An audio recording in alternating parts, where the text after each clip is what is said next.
Hey guys, welcome back to the channel. This is story about what if Naruto is the child of the prophecy and the transmigrant of Asura part 1. Before I start, please do support for more amazing content and comments for part 2. Do consider to subscribe my channel and share my video to your friends and check out the description as well. Let's start the video. Naruto lay in his hospital bed thinking about leaving with Jiraiya to train. The pervy sage said he had almost 3 years until Orochimaru would take over Sasuke's body. Thinking about all the awesome jutsus he could teach him made him giddy with excitement. If he trained with Hiro-sensei, there was no way he couldn't save Sasuke. A weak groan took him out of his thoughts as he looked across the room. He hadn't noticed the bed across from his was occupied and the occupant was now starting to stir. He watched as a head peered out from under her blankets. Their eyes locked with one another, neither making a sound as they were trying to figure out who the other was. Naruto had a look of confusion and curiosity, while the other person had a look of exhaustion and irritation. In a slightly weak tone, the girl across from him broke the awkward silence. "You idiot. You can't save him." She tried to readjust to a more comfortable position before pain shot up her legs, forcing her to stop moving. It took Naruto a minute to process what the strange girl said before it finally clicked. He screamed back in reply, "I'm not an idiot. I'm Naruto Uzumaki. Future Hokage, and I will bring my friend back. Dadabeo." The girl looked at him incredulously before responding. "Dad, what? You really are an idiot." Naruto tried to cut her off, but she continued. "I've been awake for a while listening to all your blabbering. You can't save someone who doesn't want to be saved. Idiot." Naruto went from anger to confusion at that, even ignoring the last comment she added. "What do you mean by that?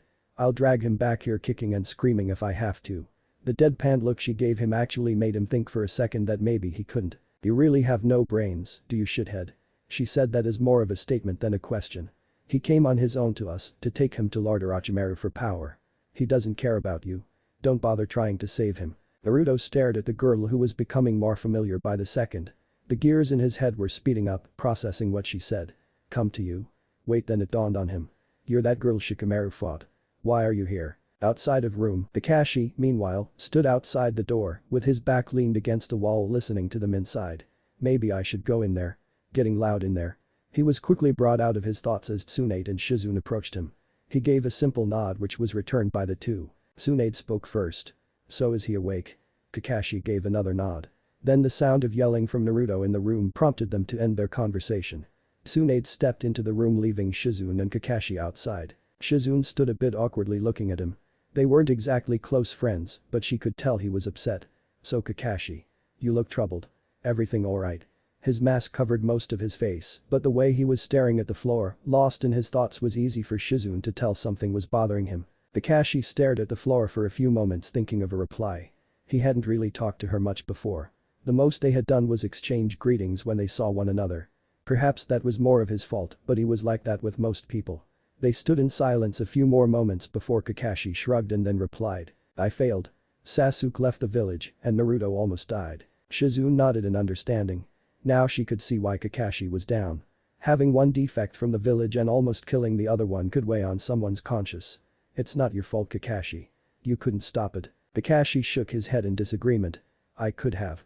Maybe not stop Sasuke, but I could have trained Naruto more. Instead I played favorites and focused most of my attention on Sasuke.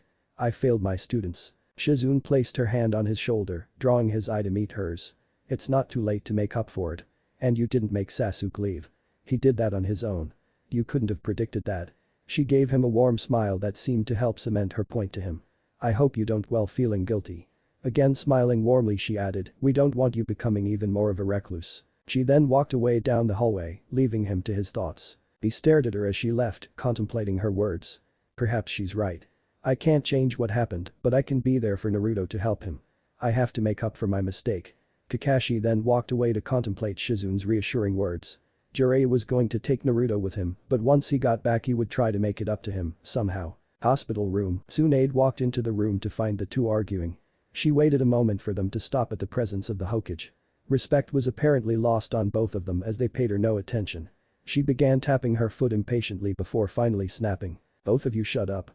Both of their heads snapped at Tsunade in surprise. "When did you get to your granny?" Tsunade let that one slide on account that Naruto was still injured, but it still frustrated her, evidenced by the tick mark on her forehead. The girl snickering at the comment in the other bed didn't help. Agitated Tsunade began. "I suppose you're wondering why you're here, or even alive." Naruto was going to say something, but the glare Tsunade gave him made him know better. She directed her gaze back to the girl in the bed. You were found in the forest with your legs crushed under trees. The girl glared at Tsunade before looking back down and remembering the ordeal. In a hushed, slightly suspicious tone she asked, why did you save me? I failed Lord Orochimaru. I deserved to die. Naruto stared at her in disbelief. How could someone deserve to die? That wasn't right. She looked up and locked eyes with him for a brief moment before looking back down in shame. Tsunade watched her a moment before continuing. That may be how that snake does it in the Sound Village, but here no one is treated like that. She let that sink in before continuing. We saved you, but you're not out of the woods yet. The girl interrupted in a slightly annoyed tone, did you just make a pun? Tsunade coughed into her hand lightly at getting caught with that quick jab at the girl. I put your legs back together, but without proper treatment you won't be able to walk again. The girl stared at her legs thinking what she should do. She couldn't escape, not with her legs and other injuries. Even if she miraculously got out of the hospital, evaded patrolling shinobi, and somehow slipped out of the village, what then? She couldn't return to her own village, Orochimaru would kill her for failing. Screwed was all she could think. There really weren't any other options to choose from, so she gave in. Sighing, she then asked, what do you want from me? Tsunade smiled, thinking that this was a lot easier than she had hoped for, but she knew the girl didn't have any other options. You were part of the Sound 4. You have information on Orochimaru. Information we can use. So here's what's going to happen. You're going to renounce all ties to the Sound Village and Orochimaru. The girl nodded, done. Tsunade smiled, happy with her success, too. You're going to give us any and all information on Orochimaru and the Sound Village. The girl nodded. Finally, you're now going to be a proud Kunoichi of Konoha. Do all of that and you'll be treated like everyone else here. If you don't, you'll be interrogated and probably never see the light of day again. Agree. Tsunade knew she wasn't really giving her a choice, but she didn't care. The girl nodded in defeat. Good. Now to Bigi she was cut off as Jiraiya came through the window. He looked at her, then Naruto, and finally the girl in the bed. Tsunade, I came to tell Naruto to get ready for our trip. Pointing at the other bed, who's the girl? Tsunade shrugged at the man. Why couldn't he just use a door like most people? Meet the newest ninja of Konoha. She has information about Orochimaru. Jiraiya studied the girl a few moments before she responded. What the fuck are you looking at, old man? His eyes bulged a little at her disrespect she gave him. Before he could say anything Naruto tried to defend him. Hey, don't talk to pervy sage like that. Jiraiya looked at his disciple in irritation. None of these kids have any respect. I can talk to the perv however the fuck I want, shithead. The two started arguing, forgetting about the two Sannin in the room. The two looked at each other, thankful that the two adolescents were in beds, or else they might tear each other apart. That however didn't exempt them from being torn apart by Tsunade if the vein protruding from her forehead gave any indication of her irritation. As Naruto and the girls started getting louder, Tsunade lost her temper and finally cut in. That's it. Pointing to Naruto, you just earned yourself punishment. Naruto gave her puppy dog eyes that weren't fooling her for a second. Since you and your girlfriend here get along so well. Simultaneously they yelled, girlfriend. Tsunade waved them off as Jiraiya snickered at the comment. Since you two get along so well, she's joining you on your training trip. This time, the two and even Jiraiya yelled out in surprise, what? Jiraiya then looked at Tsunade disapprovingly, waiting for a reason. She has info on Orochimaru and probably his hideouts. You can use that out there better than we can here. Also, you can keep an eye on her instead of wasting resources on Anbu to watch her. She pointed to a Naruto. Naruto gets to push her wheelchair until she's better, so that's his punishment for being a brat. Naruto and Tsunade gave each other a mutual scowl before she continued. Also, you get to train two people instead of just one, helping the village and punishing you for being a perv. And I won't have to worry about the council on my back with a former sound ninja in the village until you're done with her. Everyone wins. Jiraiya scrunched his eyes staring at Tsunade, ignoring the perv jab. That's actually a good point. But, what about her legs? Doesn't she need special attention? Tsunade shook her head and walked over to a cabinet in the room, pulling out a bottle of ointment. As long as she keeps her legs straight and applies this healing ointment to them every day, she should be good in about a month, along with proper rehab, which you'll help her with. She threw the bottle to Jiraiya and he caught with a little disdain. Okay, but how is this win-win for everybody? How do I win? Tsunade shrugged before replying, maybe she'll be a deterrent to you being a pervert everywhere. The girl snorted while Naruto laughed as Jiraiya gasped at the comment. Me stop being a pervert? Impossible. Tsunade sighed before leaving the room. Jiraiya stood there looking at the two teens as they stared at him. One was barely able to conceal his excitement and the other was not even trying to conceal her contempt of the whole situation. Alright, get ready kids. We'll meet at the gates in 2 hours. I'm going to go talk to Tsunade some more.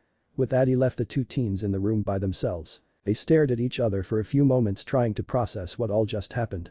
Until Naruto jumped out of bed and began changing into his clothes. "What the fuck are you doing, shithead?" Naruto stopped and looked back at her sheepishly. "Sorry, forgot you're a girl. You mind?" She turned away angrily as he finished changing. When he got his sandals on, he exhaled. "Alright, we only have a few hours until we leave. I'm going to show you around the village so you can see your new home." She snorted and glared at him. The smile he was giving was huge and seemed unreal. Bitterly she replied, "Fine, just get me my clothes." He started grabbing her stuff and throwing it at her. When he finished he stared with a goofy smile, making it unintentionally awkward.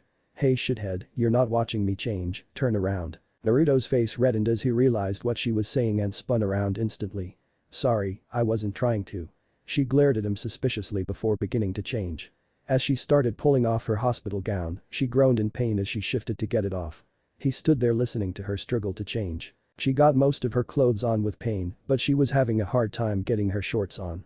She wasn't able to lift her wrapped legs or really even reach down that far. Her body was still battered from the fight she barely survived. After a few minutes of failed attempts she gave up. "Naruto." He started to turn around before she yelled. "Don't be a perv, close your eyes." He did as instructed and waited for what she had to say. She sighed in mild defeat before speaking again. "I need help getting my shorts on. Turn around with your eyes closed and help me." Naruto nodded before replying. "Ask nicely." She snorted, clenching her fists trying to stay calm. "Fine, please help me or I'll put you in a Jinjutsu and cut off your manhood, shithead." Naruto gulped before turning around with his eyes sealed shut and stumbling over to her bed. She threw the shorts at him. He caught them and slowly lifted up her legs, pulling them up a little. He pulled them about halfway before she spoke. "That's far enough, I can do it from here, shithead." He backed away and turned around again. "Can you stop calling me shithead, please? My name is Naruto." She groaned as she pulled her shorts up the rest of the way. "You're shithead now. Get me a wheelchair so we can go." Naruto grumbled before leaving and coming back quickly with a wheelchair. She looked at him, then the wheelchair, then back at him. Waiting for him to get the message. When he didn't she scowled, then pointed at her legs. Naruto finally got it and picked her up and sat her down in the chair. "Okay, where are we going?" Naruto started pushing the chair and began running at full speed. "I'm going to show you around the village, let's go." Her eyes bulged out as she held on for dear life. He had kept running, pointing out things while he talked non-stop. He did this until they only had a few minutes to get to the gate. He saw it up ahead and slowed down a bit. "Okay, well that's the gate right up there." She took the chance to catch her breath before gesturing for Naruto to get closer. He unwittingly stooped lower to see what she wanted. In flash she punched him on the top of his head, leaving a comically sized welt. "Don't ever do that again." He rubbed his head in agony. "You hit harder than Sakura-chan." She waved him off, not caring who this Sakura-chan was. Before she could reply he did something she didn't expect. "Sorry, I didn't mean to make you mad." Now she had a dumbfounded look on her face as she tried to register what he was saying. "Why are you apologizing to me? Shouldn't you be mad at me?" Naruto looked at her genuinely confused before replying, "Why?" Now she was more confused than Naruto. "Why? I just hit you. We attacked your village. My old team almost killed your friends. We took Sasuke. How do you not hate me?" Naruto stared at her, pondering what she said. He looked up, rubbing his chin in compilation. "I don't know. We stopped the attack so that's fine. My friends are going to be fine. Technically Sasuke came to you, that idiot. Now you're a shinobi of Konoha. So your family. I can't hate you." She actually blushed at that. No one had said anything that nice to her before, not that it was really a compliment.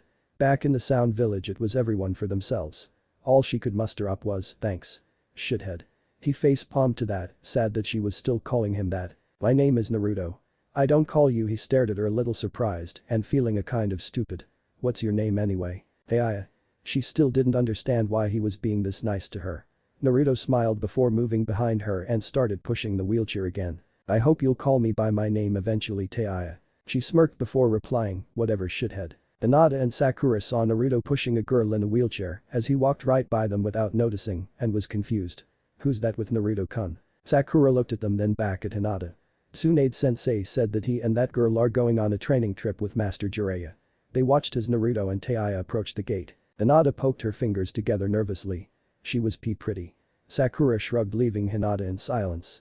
"Guess we'll have to train even harder to keep up with them if they are training with the legendary Sannin." Both of them nodded in agreement, determination set on their faces. "Just wait, Naruto-kun.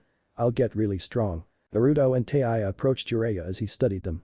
When they got to him, he led them, walking out of the gate. "Alright, we are going to be gone 3 years. I'll teach you what I can, but you have to give all you got, you too. Understand? Naruto nodded enthusiastically while Tayu nodded with a snort. Okay Tayu. We're going to hone your skills into jutsu. Not really going to be working on your flute. Tayu started freaking out in her chair. Why the fuck can't we work on my flute? That's how I use Jinjutsu. And what's wrong with my Taijutsu? Naruto started laughing a little before she tried to reach back and smacked him. Shut up shithead. Jiraiya shook his head. I talked to Tsunade about you. Her info says Jinjutsu is your primary, if only skill set. That's good, but what happens if someone gets close to you? Well Jiraiya continued, not letting her finish. And what if I had earplugs in for your flute? Or had a team to expel the jutsu? If all you have is long range, then you'll lose as soon as someone gets close. Tayu looked down trying to think of an answer to prove she was right. When she couldn't she just sighed. Alright. Jiraiya nodded with a smile. You kids may think I'm a perv, but I'm still a Sannin for a reason. However his words were on deaf ears as the two began to argue over who was stronger. He grunted in disapproval and was still ignored. After a few minutes of this his patience snapped and he yelled at them. That's it. Both of you say something nice about the other. Both teens stopped arguing and looked at him in confusion and simultaneously said, but pervy sage. He shook his head, no buts. Can't have you guys at each other's throats for the whole trip. Do it now or we're going back. Tayu, you can go first. She looked at him seething with anger before clenching her jaw and trying to compliment Naruto. You're not that much of an idiot. Shithead. She looked up at Jiraiya and his glare told her that she needed be sincere. She looked back at Naruto trying to think of something. She gulped before looking down and saying with heavy reluctance, I like your blue eyes. Shithead. She didn't see the huge grin plastered on his face as he relished the compliment, albeit forced. Jiraiya looked at him waiting for his. Naruto looked at his sensei then back down at Tayu as he kept pushing. Thanks Tayu. He looked at Jiraiya, I don't really know that much about her pervy sage. Jiraiya just nodded, waiting for Naruto to say something to get it over with. Well I guess I really like your hair, Tayu. It's long and pretty and red. Tayu actually blushed while staring down at her legs. Subconsciously she reached a hand up and brushed it through her hair timidly. Thanks. Jiraiya smiled at the two. Maybe this trip wouldn't be so bad. Alright kiddos, with that out of the way let's get this trip started. Wave goodbye, we'll be back in 2.5 years. Naruto looked back at his home as they got further and further away. Tayu, on the other hand sat idly, fidgeting her hand through her hair a little. Maybe he isn't a total shithead. 2.5 years later, Sakura along with Konohamaru and his friends stared up at a ninja standing atop a post. His orange and black jacket was a giveaway of who he was. Still she asked Naruto. Is that really you? The blonde shinobi looked down seeing his old teammate and Konohamaru. He grinned as he jumped down, eager to talk to them for the first time in almost 3 years. Sakura stared at Naruto, examining his new features. You've gotten taller than me. Haven't you? Naruto put his hand up, trying to gauge the height difference. Yeah, I guess I have. Sakura continued staring in disbelief. He seemed so much more mature than the last time they spoke.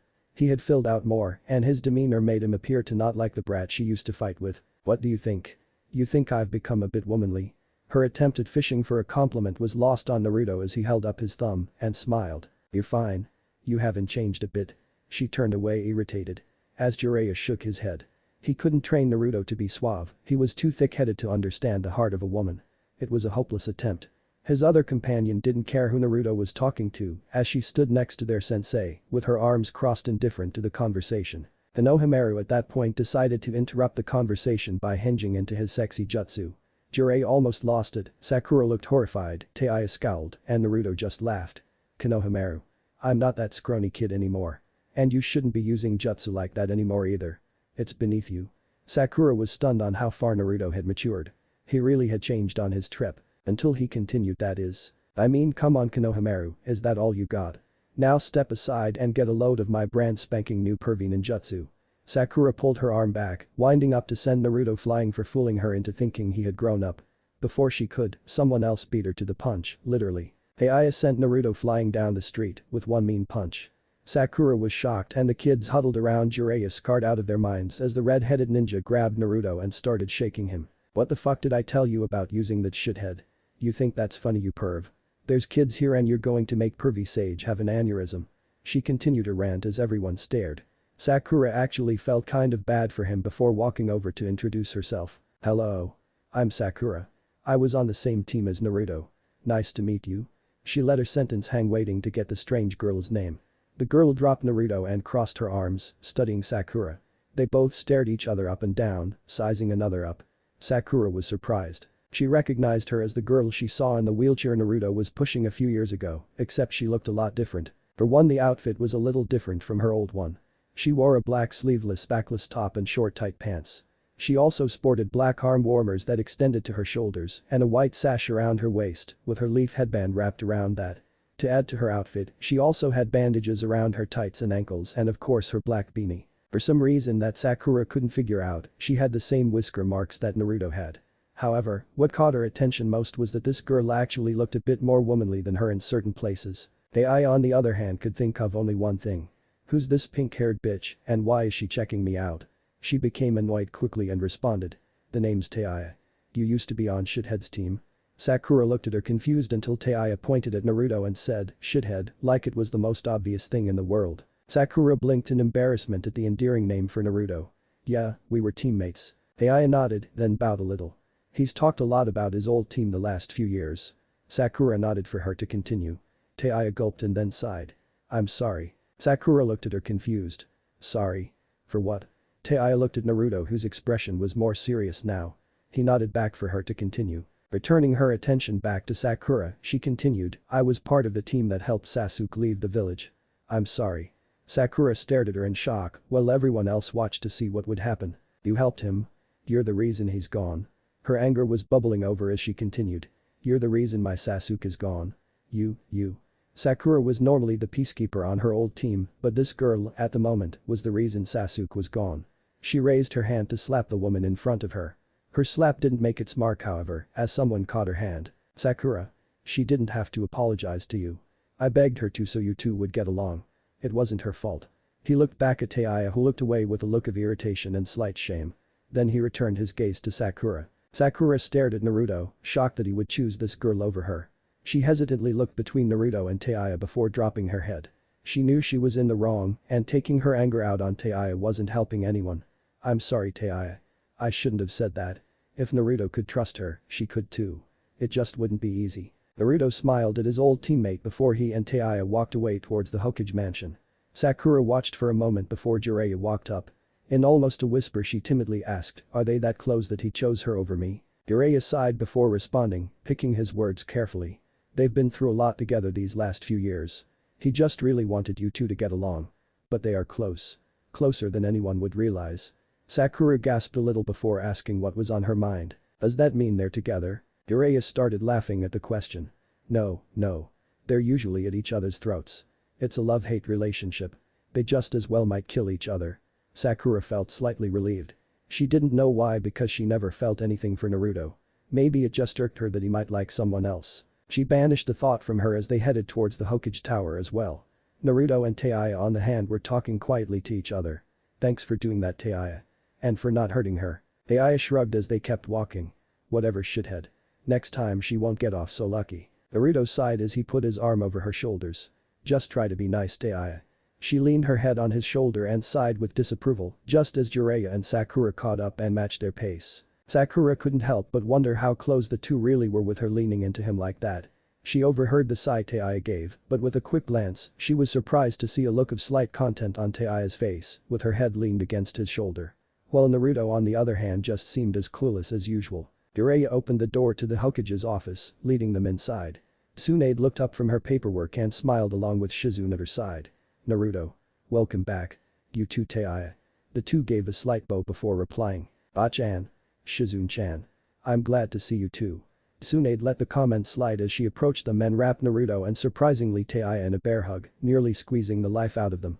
She released them from the bone-shattering hug before studying them both. Seems you got taller Naruto. She started to nudge Tayu a bit. Starting to be a looker, huh Tayu? Both of the teens started to blush a little as Tsunade continued. And Tayu, I see you're even more womanly than when you left. Your hips and your bust.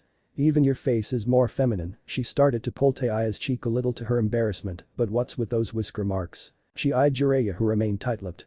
She continued, and your hair. At this point the girl's face was redder than her hair. My hair. Tsunade continued. It was pretty before but now it looks amazing. She started nudging Naruto. Hey Naruto. He gulped trying not to look directly at Tayu. Looks like you take really good care of it. Is it a new thing? Tayu shook her head, clearly embarrassed. When did you start taking care of it? It looks like salon quality. Tayu mumbled a response no one picked up. What was that? She sighed before saying barely loud enough to hear. Almost 3 years ago. Tsunade looked over at Shizune and smirked. Almost 3 years, huh? That's when you guys left. Why did you start doing that then? Especially on a training trip. Shizune knew what Tsunade was doing and felt a little bad for the kids. Over the last few years she had been doing that to her and Kakashi every time they were in the same room. Again she mumbled something. Tsunade stared at her with her brow raised until Tayu sighed and spoke in an audible whisper. Shithead said he liked it. Tsunade smirked again at Shizune as Naruto stared at her surprised. He had never seen her act this timid and she did that because he said he liked it. He thought she was just being a girl. At this point Kakashi, who had been waiting outside the window, came in. Alright, stop embarrassing the kids, Tsunade-sama. Naruto and Tayu were looking away from each other with their faces completely flushed. Naruto, you have grown. Naruto quickly regained his composure and became ecstatic seeing his old sensei. Kakashi-sensei. I'm so glad to see you.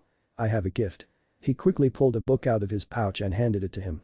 It's the newest edition of the Makeout series you're always reading. Kakashi uncharacteristically became almost ecstatic as Naruto as he snatched the book from his hands. Giving the boy a hug, he looked at the blushing girl beside him looking at the two. So this is who traveled with you too. You use anything in this book, Naruto? Naruto tilted his head to the side with a confused look. Tayu actually gasped while Jiraiya giggled in the background. Sakura on the other hand looked around trying to figure out what was going on. Kakashi, happy to get his shot teasing, changed the subject. Alright, well, we're going to test just how far you two, or should I say three, as he glanced at Tayu, have come in your training. I'm going to be your opponent. They were interrupted as Shikamaru walked in followed by Temari. Naruto, is that you? Naruto grinned at him. Then the girl caught his attention. Hey, it's you. Shikamaru and Temari stared at Tayu like they had seen a ghost. Hey fuckers. Good to see you too. Shikamaru looked at her, then the Hokage in disbelief. Tsunade shrugged. She's a leaf shinobi now. Shikamaru looked back at Tayu to see her with a smirk. He mumbled something about troublesome women, then headed back out the door, followed by an equally confused Temari. Naruto, Tayu, and Sakura. Go and prepare for your match against Kakashi. We have much to discuss. The three followed out behind Shikamaru, leaving Tsunade, Shizune, Kakashi, and Jiraiya in the room. Now that we're alone. Jiraiya, what happened out there? Why did I sense so much chakra in her? Jiraiya sighed, leaning back against a wall. About a year and a half after we left, we were doing some damage to Orochimaru's operations. She gave some good intel, but maybe we did too much. He rubbed his face before continuing. Orochimaru became fed up with what we were doing. And he tried to stop us without having to confront us. I think because he was still recovering from when he attacked the village. Everyone kept their full attention on Jiraiya. Sighing, he continued. Far as I can tell, he tried to release the Kyuubi without breaking the seal. As you know, the fourth used the dead demon-consuming seal to seal half of the Kyuubi away forever and the other half into Naruto with a different seal. Tsunade rubbed her chin, while Kakashi stood waiting to hear the rest. Orochimaru tried to ambush us with Kabuto. Kabuto mentioned something about them finding a way to beat the Shinigami and going to the Uzumaki clan's mask storage temple. Kakashi interrupted. Beat the Shinigami? But if they broke the seal, does that mean all the souls trapped by it are free to be resurrected now? Tsunade clenched her fist trying to keep her composure. Shizune looked shocked while Jiraiya sighed again. It would seem so. Luckily he didn't try to resurrect any of the cages there. Probably because he wouldn't have enough chakra for what he had planned. Instead he did a summoning. Everyone looked confused until Tsunade asked the question. What did he summon? Jiraiya pinched the bridge of his nose before replying. Something I thought only the legendary Madara could summon. The Kyuubi. Everyone in the room gasped, their jaws almost hitting the floor in shock. Kakashi rebutted, but Naruto still has it, right? Jiraiya nodded. I don't know if he was trying to summon it out of Naruto to kill him or summon the other half to kill us. Maybe both. Probably thought he only had minimal time before it either reforms somewhere by itself or rejoined inside Naruto. Anyway, the other half of the Kyuubi appeared before us. Orochimaru looked drained and retreated with Kabuto. Jiraiya grimaced as he spoke. The Kyuubi attacked us. It sent Tayu flying through the air. In all honesty, I thought she died. Naruto saw that and snapped. 4 tails of the tail sprouted out and he lost consciousness. Everybody looked down with dismay as he continued. I realized I couldn't stop both of them and I couldn't seal the other Kyuubi within Naruto unless he stood still a few moments. And I couldn't seal it within myself because I'm too old at this point to take that much chakra in. It would just escape as soon as I died. Tsunade nodded seeing where this was going. I didn't have much time. I got to Tayu, who was barely conscious. I carried her closer to the fight to prepare. Jiraiya didn't say anything for a few moments.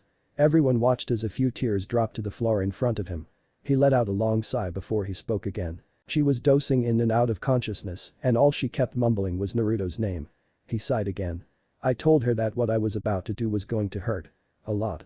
She nodded, but she couldn't comprehend what was going to happen. Shizune cut in, what did you do? Jiraiya replied, I'm not an expert in medical ninjutsu like you two. But I know the basics. I stretched out her chakra coils as much as I could. He looked down again while Tsunade and Shizune gasped. Kakashi looked between them confused. Don't you need to have excellent chakra control to even attempt that? Even then, even stretching a little would cause immense pain. Jiraiya dropped his head in despair, while Shizune and Tsunade knew exactly what that entailed. Shizune actually started to cry imagining the pain Tayu must have gone through. Kakashi, surprisingly, instinctively came over to Shizune and put a reassuring arm over her shoulders to try to comfort her. Jiraiya continued with guilt written all over his face. If it had been one of you two, it would have saved her a lot of pain. Me. He gave a forced chuckle. It was like a butcher was called in to do heart surgery. I yanked and yanked on her coils trying to stretch them out without killing her. She started screaming in agonizing pain. Her screams drew Naruto's attention. He came at us, followed by the other Kyuubi. Which was lucky, it stopped him from killing us. The three stared at him as he spoke, feeling sorrow over the girl's pain. I used the same jutsu the fourth used for Naruto. I sealed the Kyuubi into Tayu. She was in even more pain now, and I had to keep pulling her coils so she would have a chance to survive. But Naruto attacked me in his rage. Jiraiya lifted his shirt to reveal a scar that covered most of his chest. He almost killed me. Pulling his shirt back down he continued. I made a shadow clone to pull her coils and I engaged Naruto. It took everything out of me, but I got him down. When I got back to Tayu, she was withering in pain. I did all I could. And luckily, she survived. The room sat in silence for what seemed like eternity. Finally Tsunade broke the silence. You turned her into a Jinchuriki. Jiraiya nodded reluctantly. Trying to lighten the mood she added, guess we have to keep them close to each other. Now that they both have a half of the Kyuubi in them. Jiraiya chuckled a bit at that. That shouldn't be too hard. They were inseparable before it happened. Tsunade looked at him with her brow raised to continue on that thought. Don't get me wrong, they were at each other's throats the entire trip. Thanks for that Tsunade. He gave her a pointed glare that she just waved off. They've gotten better, but they still bicker like children. Tsunade rested her chin on her palms thinking, glaring at Jiraiya. You didn't say anything until now. Jiraiya started to sweat nervously before she finished sighing. At least her whisker marker looked cutter on her than Naruto. She waved them off. Go test them Kakashi. I have a lot to think about. Kakashi looked at Shizune before giving her one of his trademarked eye smiles. Then he jumped out of the window to head off to fight his team. Jiraiya smirked as he followed behind to watch. Shizune looked at Tsunade who was smiling at her. You know Shizune, I couldn't help but notice how Kakashi consoled you. He's single you know. Shizune turned bright red before heading out the door. We should go watch Hokage-sama. Tsunade laughed as she got up. Alright, I won't keep you from watching your man work up a sweat. Let's go. Training Ground 7. Kakashi leaned against a tree amazed how much they had grown. They really are something else. That Tayu is pretty good too. Naruto and Sakura's teamwork is still pretty good after all this time and Tayu and him are amazing. It's like they're thinking on the same wavelength. A kick that missed his head by inches snapped him out of his thoughts. Almost got you fucker. Kakashi laughed a little. She was just as hot-headed as Naruto with a more colorful vocabulary. Another punch from behind coming from Naruto again took him out of his thoughts. A hard kick from Sakura sent him flying against a tree before he disappeared in a puff of smoke. The three teens stood in a semicircle irritated. Damn, a substitution. Tayu and Sakura looked at him in agreement. How do we stop him? He has to have some weakness. His hand signs are so fast. Tayu looked around before commenting. I don't know him at all, so I have no idea. I can see why at the sound we were warned about him. Maybe if you weren't wearing that orange shit he wouldn't have spotted us. Naruto gave her a narrow glare that spoke volumes on his thoughts. Don't blame me for that. No matter how much you detest, I'm not changing it. I love it. Tayu snorted in agitation before responding, whatever you say shithead. At least you don't look terrible. Naruto rubbed his chin thinking, ignoring the backhanded compliment. He has to have a weakness. Think. Then it dawned on him, which caused Naruto to start giggling. What is it Naruto? You think of something. Sakura just looked at him perplexed. Tayu on the other hand wasn't in the waiting kind of mood. She smacked him in the back of the head. Spit it out shithead. I want to beat this asshole. Naruto's head dropped in sadness before he replied. You don't always have to call me shithead you know. Anyway, Kakashi loves that makeout series I gave him. If I try to spoil the ending, it might distract him long enough to get the bells. The other two nodded. It seemed crazy enough that it just might work. Kakashi stood there scanning the area. Then he spotted them, all three charging at him openly. You three are getting cocky. Thought you knew better than that. Kakashi prepared to take down all three when he heard Naruto shouting something. Kakashi-sensei. Want to know how that book ends? For the first time in Kakashi's life, he was afraid. No. He wouldn't. Yet Naruto kept speaking, telling every point of what happens at the end. No. Kakashi covered his ears, only to find that his Sharingan could still read his lips. Kakashi closed his eyes to stop the madness. A few seconds went by before he finally opened his eyes to see the three teens staring at him, holding the bells. Kakashi sighed as he pulled his band back down over his Sharingan. He let out a laugh, I guess I deserve that. The three teens started snickering at him, until Tayu looked at Naruto suspiciously. Hey shithead, how did you know the ending of the book? Naruto looked at her in fear, trying to think of an excuse. He started backing up, waving his hands in front of him, trying to calm her down. I just read the last 10 pages. Tayu wasn't buying it and was rolling up her non-existent sleeves to give him a beating. While everyone who was watching laughed at his helplessness. You think I'm going to fall for that shithead? She began beating him while he cried out in pain. In his muffled cries, he got out, but I saw you read it too, Tayu. She actually stopped for a second to see Kakashi and Sakura looking at her stunned.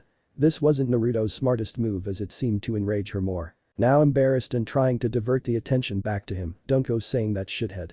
She hit him even harder. I only read it because I saw you reading it. Eventually Kakashi pulled her off of Naruto to save the boy's life. Alright, you two. You passed, and you both have read a great book. You should be proud. The look Sakura gave him told him otherwise.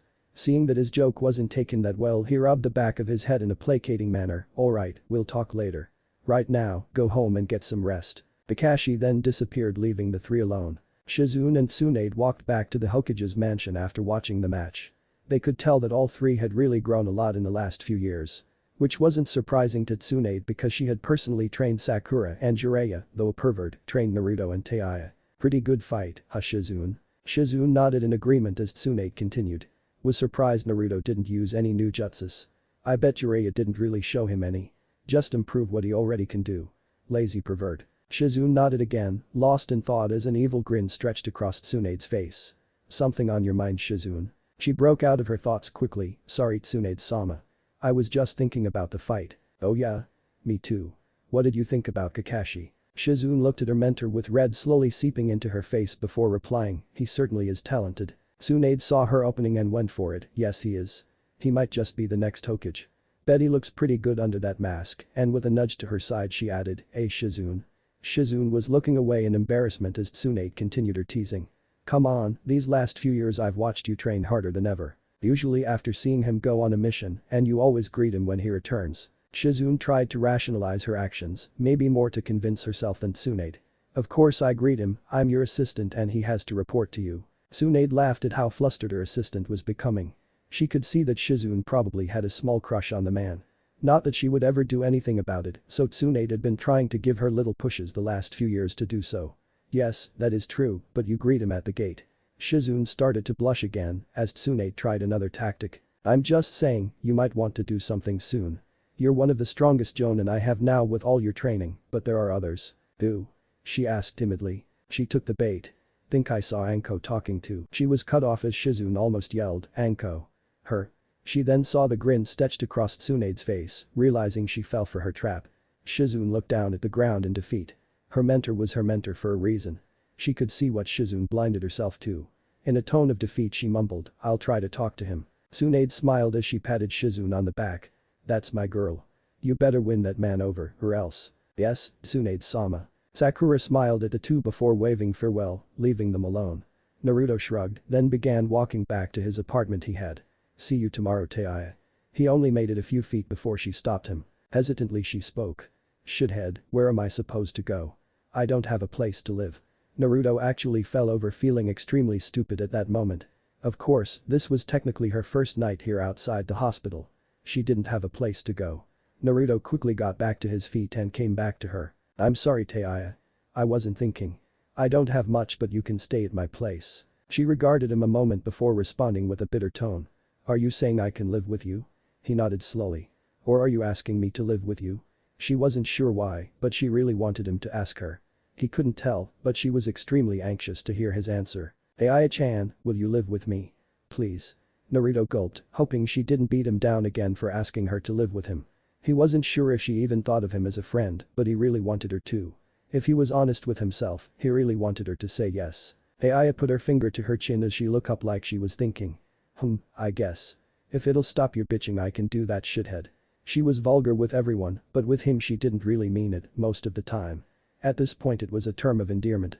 For whatever reason, she actually thought Naruto was a good friend. The only friend she had really ever had. Naruto wasn't sure why, but the answer made him really happy, even if she did insult him a little.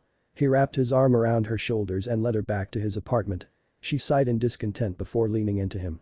Really, it wasn't discontent, not that she would ever let him know that. Can you cut back on the shithead please, Tayu? The only reply he got was a shrug. Later the two entered his old apartment. Tayu looked around a little in disbelief. Studio. Bed and kitchen in one room. She continued eyeing the room. At least there's a bathroom. She looked at Naruto who was looking down feeling ashamed. Crap, I made him feel bad. I didn't mean to do that. It's perfect. Naruto's head snapped up as he looked at her incredulously. What? Better than anything I've ever had. It's perfect.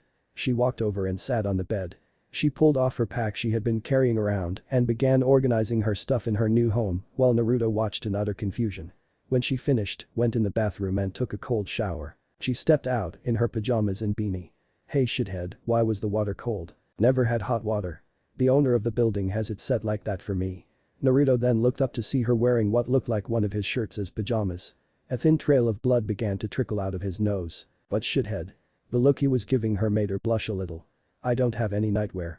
She sat down on his bed, pulled off her beanie, and began to brush her hair. Naruto caught himself staring before righting himself and laying down on the floor. Why was I staring at her like that? And why is she wearing my shirt? Her voice brought him back into reality. Shithead, why are you laying down there? He shrugged before responding. You can have the bed, Tayu. She nodded absent-mindedly while she finished brushing her hair. Finally the lights went out and the two tried to sleep. Naruto dozed off while Tayu was still awake, glancing at him. She didn't know what compelled her, but she moved out of the bed and snuggled up to Naruto. A few minutes later he awoke. Seeing her cuddled next to him shocked him. Tayu. What are you doing? She was half asleep and shrugged as if nothing happened. I was trying to sleep. Naruto pointed at the bed trying to piece it together. But the bed. I thought you wanted the bed. She replied, you're warmer. He let that sit for a while before getting up, lifting her up and laying her back on the bed. She moaned in protest but didn't even open her eyes. For some reason he thought it was really cute. Before he could lie back down, she said his name in a quiet tone. Naruto. He looked up at her. Just come up here. We slept next to each other while training. Now I'm used to it. When he didn't move she reiterated her point, get the fuck up here. Naruto stared at her thinking it was some kind of trap before he gave in and crawled into the small bed with her. At this point he was certain she was talking in her sleep. He stared at the ceiling wide awake, dreading what she would do to him when she awoke. Then she shifted in the bed, turning on her side towards him, mumbling something about shitheads. This actually relaxed him a bit as he stared at her sleeping. Finally fatigue overcame him and he drifted asleep. The next morning Tayu woke first and noticed something odd before she opened her eyes. She was really warm and she felt super comfortable. More than a bed should make her feel. She cracked open her eyes to see something she never expected. Naruto's face was inches from hers. Red seeped into her face as she took in the situation. His arm was wrapped around her waist and hers was snaked under his, covering him as well. Then it came flooding back to her and she remembered telling him to sleep with her. If he says anything I swear I'll kill him. Naruto woke at that moment. First he smelled something really nice. Then he felt something really nice. He opened his eyes to see a pair of brown eyes looking into his. What the? Her hair, that's that smell. And oh no. My arm is wrapped around her and hers around me. She's going to kill me. At that moment, he lost his train of thought as he stared into her eyes. As red seeped into his face, he no longer cared if she killed him. They were both blushing before Tayu broke the silence in a quiet tone, forgetting her embarrassment. Morning. He continued staring at her a few more moments before replying back, morning. They lay in awkward silence a few more moments before Tayu broke it again. Shithead, did you bring any ninja gear with you into bed? He looked at her confused before responding. Gear? Like what? She let out a cute yawn, then said, I don't know shithead, but something's poking me. It took him a few moments to process what she was saying before his face turned completely red and he jumped out of bed. I'm sorry Tayu-chan. I'm so sorry. She looked at him bowing on the ground extremely confused. Sorry for what? I've never slept that great in my life. Naruto looked a bit relieved as he started to get up and that's when she saw it. She face turned a deep scarlet. She was more embarrassed instead of angry. Naruto. He looked at her amazed she said his name. Yes. She gave him a rare smile that he wished he saw more for some reason. Thank you for sleeping with me. He nodded as she continued, surprised she wasn't angry. But if ever wake up with that poking me without my permission, I'm cutting it off. Clear, shithead. He started nodding out of fear, enough so she thought his neck was going to snap with how fast he was nodding. Would I say permission? Like I'd ever do that. Kakashi wanted to find out more about Tayu if she was going to be a new member of his team. He got a good first impression, but more info is always useful. So he met up with Jiraiya at a tea shop to find out more about the girl. Jiraiya-sama. I need to know more about her. Care to share what you can? Jiraiya laughed sipping on his tea before responding. Well, she's a lot like Naruto. Just a little more brash and quick-tempered. Foul-mouthed too. He started laughing. But she can handle herself. And fortunately her cursed seal isn't a problem anymore. She was part of the Sound 4, Kakashi rubbed his chin. So it makes sense she would have one. How much of a problem was it? Jiraiya sighed, putting his cup of tea down. He gazed seemingly at nothing before clasping his hands together. It wasn't that much of a problem. She used it a few times. The first time I told her not to use it again. Of course she didn't listen, and the second time it scared the crap out of Naruto. Believe it or not, they formed quite a connection out there pretty quickly. Kakashi cut in, I'm not surprised Naruto did. Anyone he trains with or talks to him he makes them a friend for life. Jiraiya nodded. But she seems more hostile than most. What solidified her bond? Well, I think it was because Naruto was her first friend. She'd never say it, but she needs him as much as he needs her. That and maybe the ointment thing. A pervy grin spread out across his face. Kakashi looked confused waiting for him to elaborate more. After snickering a few minutes Jiraiya coughed and resumed. We had to apply ointment to her legs in the beginning. She had a hard time reaching with her injuries at first, so she asked he started laughing again. Told Naruto to put it on her legs. Jiraiya started shaking his head in disappointment. Girl asks you to rub her legs with lotion, ointment, whatever, and the boy gets upset. After an exaggerated sigh he continued. She would look away with a scowl while he did it. Even when she was well enough to do it herself, she still had him do it every morning and night. Snickering he added, not that she'd ever admit it. Jiraiya took another few sips of his tea before continuing. So one day, some foolish bandits attacked us. I thought I'd let the kids handle it. Tayu got more upset than usual. He looked around to make sure no women were near and leaned over and whispered, think she was having her woman problems at the time. Kakashi just shook his head as he listened to Jiraiya's story. Anyway, she activates her seal, goes to the second stage of it and goes demon. Demon? Jiraiya nodded in affirmation. Skin turned dark, grew horns. Demon. Anyway, she obliterates the bandits in rage. She's standing there, practically foaming at the mouth, when Naruto spins her around. Laughing he continued, thought he was done for. As soon as they're facing each other, he pulls her into a hug. Pleading for her to stop and go back to normal. Jiraiya brushed his hand across his head remembering the ordeal. She looked shocked to see Naruto in tears, begging for her to go back to Tayu-chan, and reluctantly she returned the hug. Don't think she ever got one before. Both Kakashi and Jiraiya shook their heads in disapproval of that statement. Slowly she turned back to normal. I was real proud Naruto got her to do that. Jiraiya's face and tone took a more serious hue. The third time though was different. How so? Flashback. Kids, I'm going over to those hot springs for some research. Keep yourselves busy while I'm gone. And don't get into trouble. Jiraiya walked off giddy with excitement, leaving the two teens standing there in agitation. Research? PFF. Old perv, said Naruto with his hands on his head in disapproval. Tayu grunted in agreement before responding. That jackass. He isn't fooling me a second.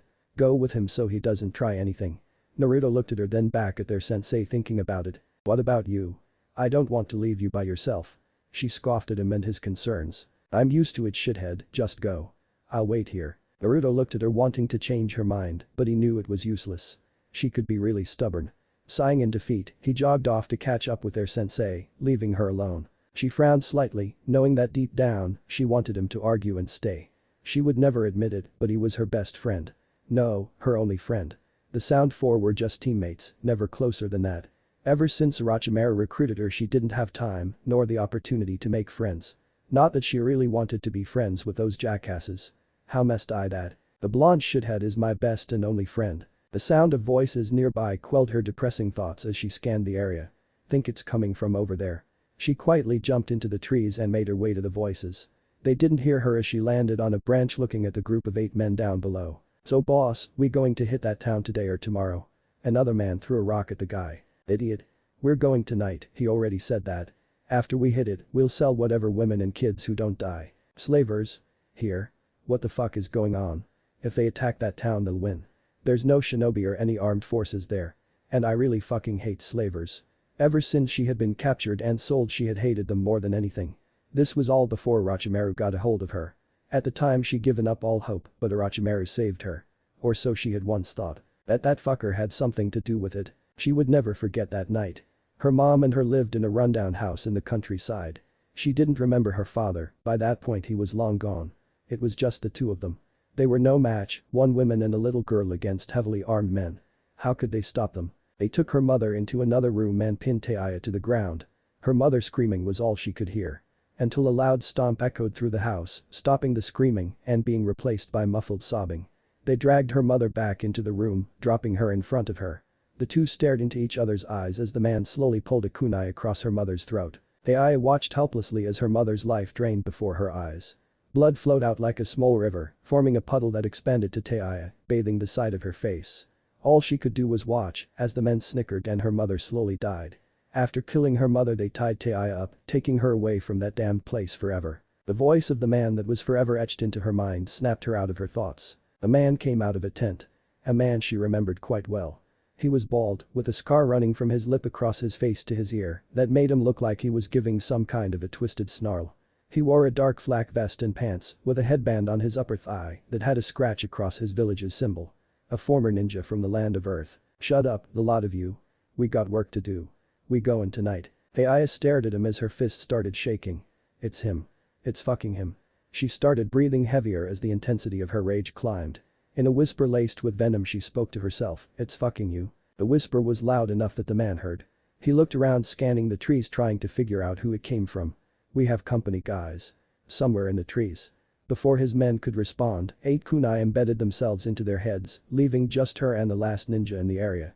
He looked up and they locked eyes. Well, it seems I'm getting rusty. He glanced at his dead comrades, and I need to get better help. He kneeled down and yanked a kunai out of one of his men's heads, flicking blood off of the blade. Standing back up he looked at her with interest. Do I know you? You look somewhat familiar. Tayu jumped down from the branch to the ground, her eyes still locked on him. You don't remember me? Tayu spat out in rage. Her curse seal activated without her thinking about it. You don't remember me? She screamed in anguish. The man rubbed his chin scanning her up and down, scrunching his eyes trying to remember her face. You do look kind of familiar. His eyes opened wider as he realized where he remembered her from. Ah, you were that bitch's daughter. I remember you now. Tayu's eyes started twitching at that comment. She had been angry before, but this was something else. This was pure hatred for the vile man in front of her. Tayu was clenching her fists hard enough that her fingernails were starting to draw blood from her hands. Bitch. Don't you dare call her a bitch. She was my mother. The man yawned and waved her off in dismissal. Well, he had her way with that bitch. She tried using her teeth. He shivered at the memory before continuing. Stomped her teeth out so we could finish. I'll never forget the bitch. Still got marks down there. Tayu's eyes were downcast as her anger boiled over into a level she could never imagine before. In a neutral tone she spoke. Call her bitch again. Do it and you'll be begging for me to finish you quickly. The man starting laughing before settling himself back into a serious demeanor. He looked at her a few moments, trying to make her hesitate from his gaze. He breathed out of his nose before responding. I only wish I'd kept her alive a little longer. Maybe make her my own personal bitch. He started to grin before it was immediately replaced by a look of fear.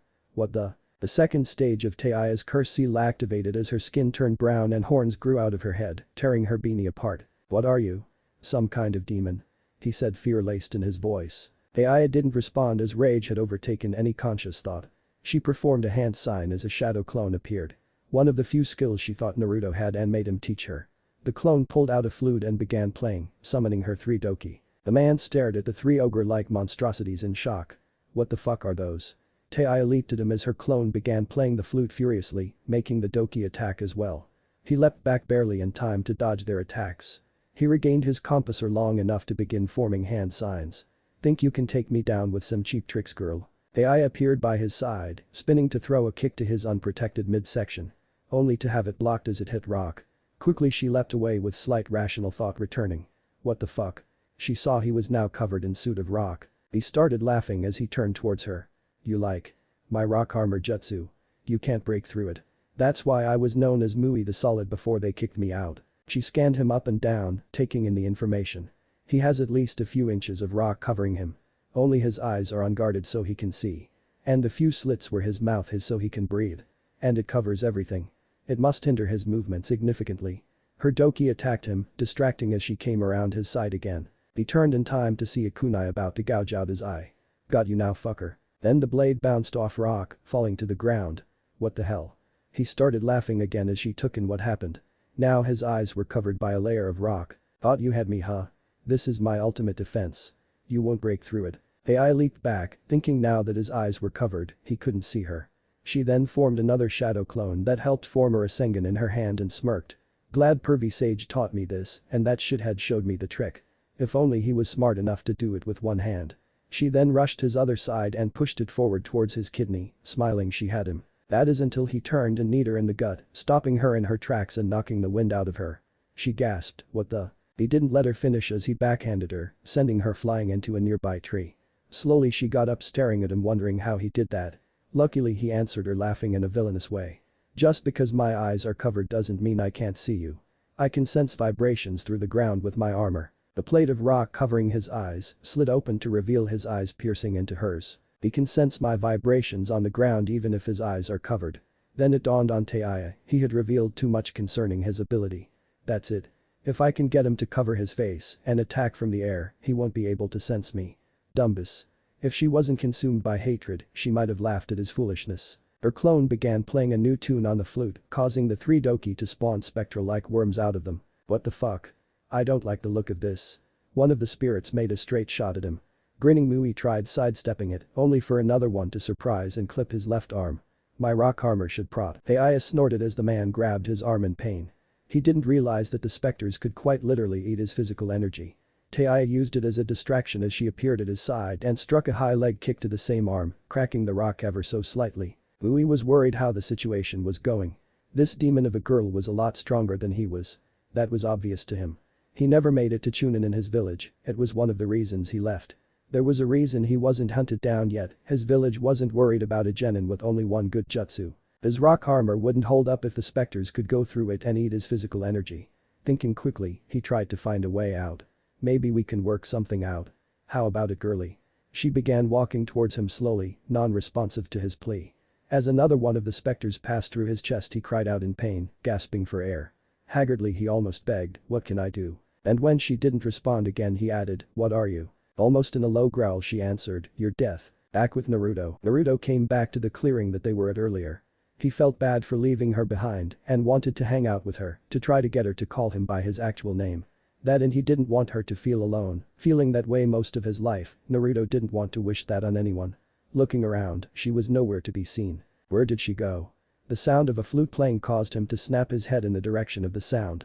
Only time I hear that is when she summons those monster things to scare me at night. Rubbing his hand on the back of his head he added, guess I should go get her. He began leaping through the trees towards the sound. Back with Tayu. Ui was panting extremely hard, trying to catch his breath. All that was left of his rock armor was a sleeve of rock, barely hanging from his right arm. Multiple kunai were embedded in his back, along with a few in his other arm and legs. The demon girl in front of him seemed to be taking pleasure at his expense. She had tricked him by using her two clones and her doki to distract him as she attacked from above with a Rasengan. That and her doki clipped his rock away quickly. Just finish it, you bitch. Get your revenge for your stupid bitch of a mother. Tayu dispersed her clones as she approached the kneeling man. Though she wouldn't admit, she was pretty worn out. The shadow clone took a lot of chakra and the one strained her enough. She almost had to take a knee when she summoned the second one. How the fuck does shithead make so many? She pulled out her flute and stabbed him in the chest before backhanding him across his face. What did I tell you about saying that word? He grunted in pain as blood seeped through the flute. Reaching up, he attempted to pull it out before Tayu caught his hand, snapping every bone in a vice grip. At this point, Mui was on both knees crying out in pain. However, his pleas fell on deaf ears as Tayu used her other hand to reach up and push her flute further into his chest, staring him in the eyes as she did. Blood poured through it like a faucet as she continued pushing. When it was pushed in all the way, she kicked him back into a tree. She stared at him a few more moments before his eyes rolled back and he died. He was finally dead. She stared at his lifeless body, processing what had happened. What she couldn't figure out was why she wasn't happy. He's finally dead. I have my revenge. Why do I feel so empty? Continuing her stare, she couldn't fathom why she wasn't ecstatic. Speaking to herself, she said, I finally killed this bastard. Why do I feel so worthless, like this didn't matter at all? A breeze of wind passed by as a torrent of memories of her mother flooded her mind. She fell to her knees, clutching her face as tears flowed unchecked. Tayu didn't know why she was crying. Joy or something similar was how she thought she would feel if she had ever killed this man. She used to lie awake at night thinking about this moment. Yet that wasn't what she felt. She felt utter emptiness. Through sobs she spoke to herself, I have nothing now. He was the last link to my mother. Now what? What do I do? What do I have? More tears continued to pour until a familiar voice snapped her out of her thoughts. Tayu. She looked back to see Naruto standing a few yards from her. Still sobbing, she managed to squeak out in a surprised tone, shithead. He stared at her in her cursed seal form, glancing over to the dead man against the tree before looking back to her. He didn't know who the dead man was, but obviously from Tayu's distressed state, he wasn't a good person. Naruto took a few hesitant steps towards her, asking her timidly, Tayu. Is that you? Are you okay? Tayu looked at him, then down at her own hands, realizing she was still in her cursed seal form, causing her to cry even harder. Please. Don't see me like this. She looked up to see his blue eyes peering into hers before he rushed at her, wrapping his arms around and pulling her into a hug. Without thinking, she returned it, turning him into her lifeline. In contrast to her wanting him to hold her, she said, please, I don't want you to see me like this. Naruto had his eyes clenched shut as he strengthened his embrace on her. He didn't know what compelled him to hug her like that, but he wasn't going to stop as he nuzzled his face into her hair while she nuzzled her face into the crook of his neck. In a soothing tone he tried to calm her, it's okay Tayu-chan. We're friends. I'm here. He made out her voice between sobs, almost in a frantic tone, but what happens when you abandon me too? Like Orochimaru. Naruto released his embrace momentarily, holding her by her shoulders. Her chest tightened as their eyes locked and her sobbing paused. Tayu. I would never abandon you. We're friends and you're one of my precious people. And I don't go back on my word, that's my ninja way. Tayu was dumbfounded for what seemed to be eternity as they stared into each other's eyes. She began crying harder as she pulled him into a back-breaking embrace. In her muffled sobs, she spoke, promise me Naruto. He let out a bittersweet laugh before replying, you actually said my name. Sniffling, she actually chuckled, shut up idiot. Naruto just smiled as he squeezed her harder, rubbing his hand in a soothing motion on her back. I promise Tayu-chan. I won't ever leave you. He hesitated for a second, just please don't use that cursed seal again. I promise. I won't. Just don't leave. She cried more as her demon features began rescinding back into her seal before completely turning back to normal. Jiraiya approached the two teens later, seeing a look of vulnerability that was rare on Tayu's face and a look of worry on Naruto's as they sat next to each other on the ground. Sitting cross-legged, he spoke to the teens, alright, start from the top. What did I miss? Tayu gulped, thinking how much to reveal of what happened. She never really trusted anyone before since her mother's death, and following Orochimaru instilled a mentality of distrust of others. The inquisitive yet caring look both of them gave her however quashed her misgivings and compelled her to lay everything out on the table because these two were different. They were family. She began to tell them about her childhood, her mother, and that man Mui. The two listened, entranced by her story. Completely silent except for the occasional gulp from Naruto. After her tale, she felt relieved to finally have that weight off of her chest. What she didn't expect was to see both of the men to be crying and holding each other. She scoffed at them and said in a mocking tone, bitches. Eventually the two were able to regain some semblance of normalcy and they headed back out on their journey. Naruto unconsciously draped his hand over her shoulders almost protectively, pulling her into him. Before she might have beaten the tar out of him for doing that, but instead she just sighed in disapproval before leaning into him and resting her head against his shoulder. Jiraiya caught the whole thing, he watched her sigh, then looked down smiling a little as a small blush appeared on her face. He crossed his arms across his chest, nodding in approval. Maybe bringing her along was for the best after all. They probably don't realize how they are growing on each other. Then his thoughts took a turn as a perverted look swept across his face. This would be perfect for my next book. Then flashback, as Jiraiya finished his tale, the two men sat in silence a while as Kakashi took it all in. So they really are close now? Kakashi said, not really asking anyone. How about the cursed seal? You said it's not an issue anymore? He asked with an indifferent tone. Jiraiya gave a half-hearted chuckle before responding to his question. One good thing about sealing the Kyuubi in her, it didn't like sharing a body with Orochimaru's chakra. He started laughing harder, guess everything does have a silver lining. Kakashi nodded in agreement with the Sannin as Tsunade and Shizune walked up to them. Tsunade looked at the two men as they glanced at her, wondering what she was there for. In a serious tone that matched her expression, she spoke to Jiraiya. Jiraiya, we need to speak in private about your trip. Shizune's brows rose in surprise, while Jiraiya's face took a look of puzzlement. Kakashi meanwhile had his trademarked uncaring look to him, if anyone could tell from his covered face. Can we do it later? I have some research to take care of. Tsunade grabbed him by his collar, dragging him off as he protested. Fine, fine. Just let me walk. Tsunade let go as Jiraiya stood up and straightened his shirt and vest. After brushing himself off, the two began leisurely walking. What do you want to know? I've already told you everything. Tsunade answered by tilted her head back in the other direction. Jiraiya looked to see Shizune standing awkwardly by Kakashi. Oh, you're just evil, Tsunade. She started laughing, wiping a few tears of joy from her eyes at her own antics. When she was able to calm down, Tsunade told her reasoning. You don't know, but the girl has been complaining about being past the marrying age for years now. Jiraiya thought about the statement briefly before replying. I don't see why. She's a very pretty girl. I'm sure someone would find interest in her. Tsunade turned her head slowly towards him, which caused him to start panicking on the inside. He tried to defuse the situation before it actually became one. No, no. I'm being serious. Not in research mode right now. She seems nice. Why does she need your help? Tsunade gave him a look of skepticism before cooling down from overreacting to his comment. Shizune is a pretty girl. But she doesn't know that. She's been too busy following me around since she was a kid. She's not very good with men. She looked down feeling guilty before continuing. I suppose that is my fault. Jiraiya rebutted, you're feeling guilty, so you want to set her up with Kakashi. Don't get me wrong, he's a very splendid shinobi, but I don't think he excels in the emotional department. It's not a village secret how much time he spends staring at the memorial stone. You sure this is a good idea? Tsunade actually scowled at him for his argument. It's not because I'm guilty. It's because she deserves it. And yeah, he has some baggage, but who in this world doesn't? He has demons, just like the rest of us. He lost his father, his teammates, his sensei, and his student has forsaken the village. I can see why he doesn't let people get close. Clenching her fists and smiling she continued. But that's why he's a good fit. How so?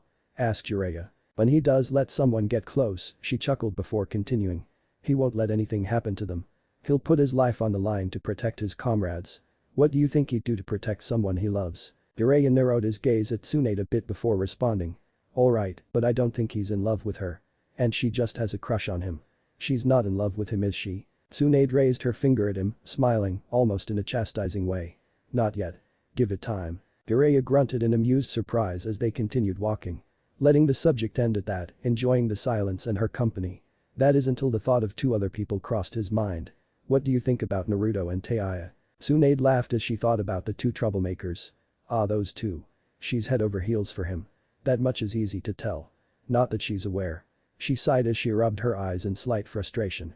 Not sure she'd ever admit it after she realizes it. Jiraiya grunted in agreement as she continued. How about Naruto? It was Jiraiya's turn to sigh in disappointment thinking about the two. In public they argue like an old married couple. In private, when it was just the three of us, they are actually kind of sweet. Tsunade smiled before her expression took one of confusion as Jiraiya just shook his head at her. The boy loves her. But he doesn't know what that means. Tsunade gave him a look to clarify his meaning. Thinking for a moment he then continued, he loves Raymond. He loves her. He doesn't get the difference. Tsunade started him a little irritated at the comparison. He loves her like he loves Raymond. I'm oversimplifying it. She means more to him than that. She's his best friend and he will do anything for her. But he doesn't realize why or how deep their connection is. They're both at that age when they are experiencing changes in their body. Hormones, attraction. He coughed into his hand as he added, growth. Tsunade smacked Jiraiya on the shoulder at the last comment. Anyway, they're experiencing something they've never dealt with. In time, I'm sure he'll realize it. But he's a guy, in all honesty we are kind of oblivious to feelings of emotion. Tsunade nodded, understanding his point. That and he's a little thicker than most. Might take a lot to crack that shell. Probably her breaking his head open for him to realize. The two started laughing together thinking about the two teens. Again silence permeated the air between the two as they walked until Jiraiya broke it. Hope he does better than I did and gets the girl. Tsunade took that in, knowing what he was getting at. However, it wasn't said with any hint of bitterness. The tone was laced with hope and pride. She exhaled before responding. And I hope she finds room in her heart to let him in. And not end up heartbroken and stubborn like me. At this point the two had stopped walking and were standing in front of each other in the middle of the street. Both reminiscing on what was and what could have been. Jiraiya, hesitantly she continued. Why no one else? Jiraiya smirked as he replied, there was never anyone else. I know I can't replace Dan, but it was always you. Tsunade looked away feeling slightly ashamed. After Dan died, she had shut herself off to the world. Grief had overtaken her from the death of her lover and her brother and forced her to leave her village heartbroken. Naruto helped her return, but Dan left a void in her life that she knew could never be filled. Yet Jiraiya had been persistent all these years. He just wouldn't let go, and it made her feel guilty she couldn't convince him otherwise. Jiraiya. He cut her off as he cupped her chin in his hand, turning her head to face him. She looked nervous, not knowing what he was doing. A genuine smile was on his face as he said, "Don't blame yourself. It's okay." Then he let go and walked away from her, leaving Tsunade in a daze, wondering how he could possibly be okay with her only offering friendship. After a few minutes of standing, Tsunade then began walking back to her office, reflecting on everything they had just said. She could never love again, but that didn't mean she didn't care for Jiraiya. She just didn't have more to give, and to her surprise, he wasn't asking for more. For a pervert, he's a good man. I wish I could have given him more. Tea shop. Kakashi sat looking at Shizune fidgeting nervously, feeling uncomfortable in the awkward situation Tsunade left them with. Mentally shrugging to himself, he motioned to the empty chair at his table. "Please sit. Join me." Shizune quickly sat down, to both of their relief, making it noticeably less awkward. "Thank you, Kakashi." He replied with a solemn nod that made Shizune feel more nervous than she already was. How have you been?" He shrugged as he replied. "I've been alright. How about you?" "Oh, I've been great. I've been doing a lot more missions lately. I asked Tsunade a while back to let me out in the field more." Kakashi gave his token eye smile as he replied. "I've noticed. You've been on a lot of A and B rank missions the last few years.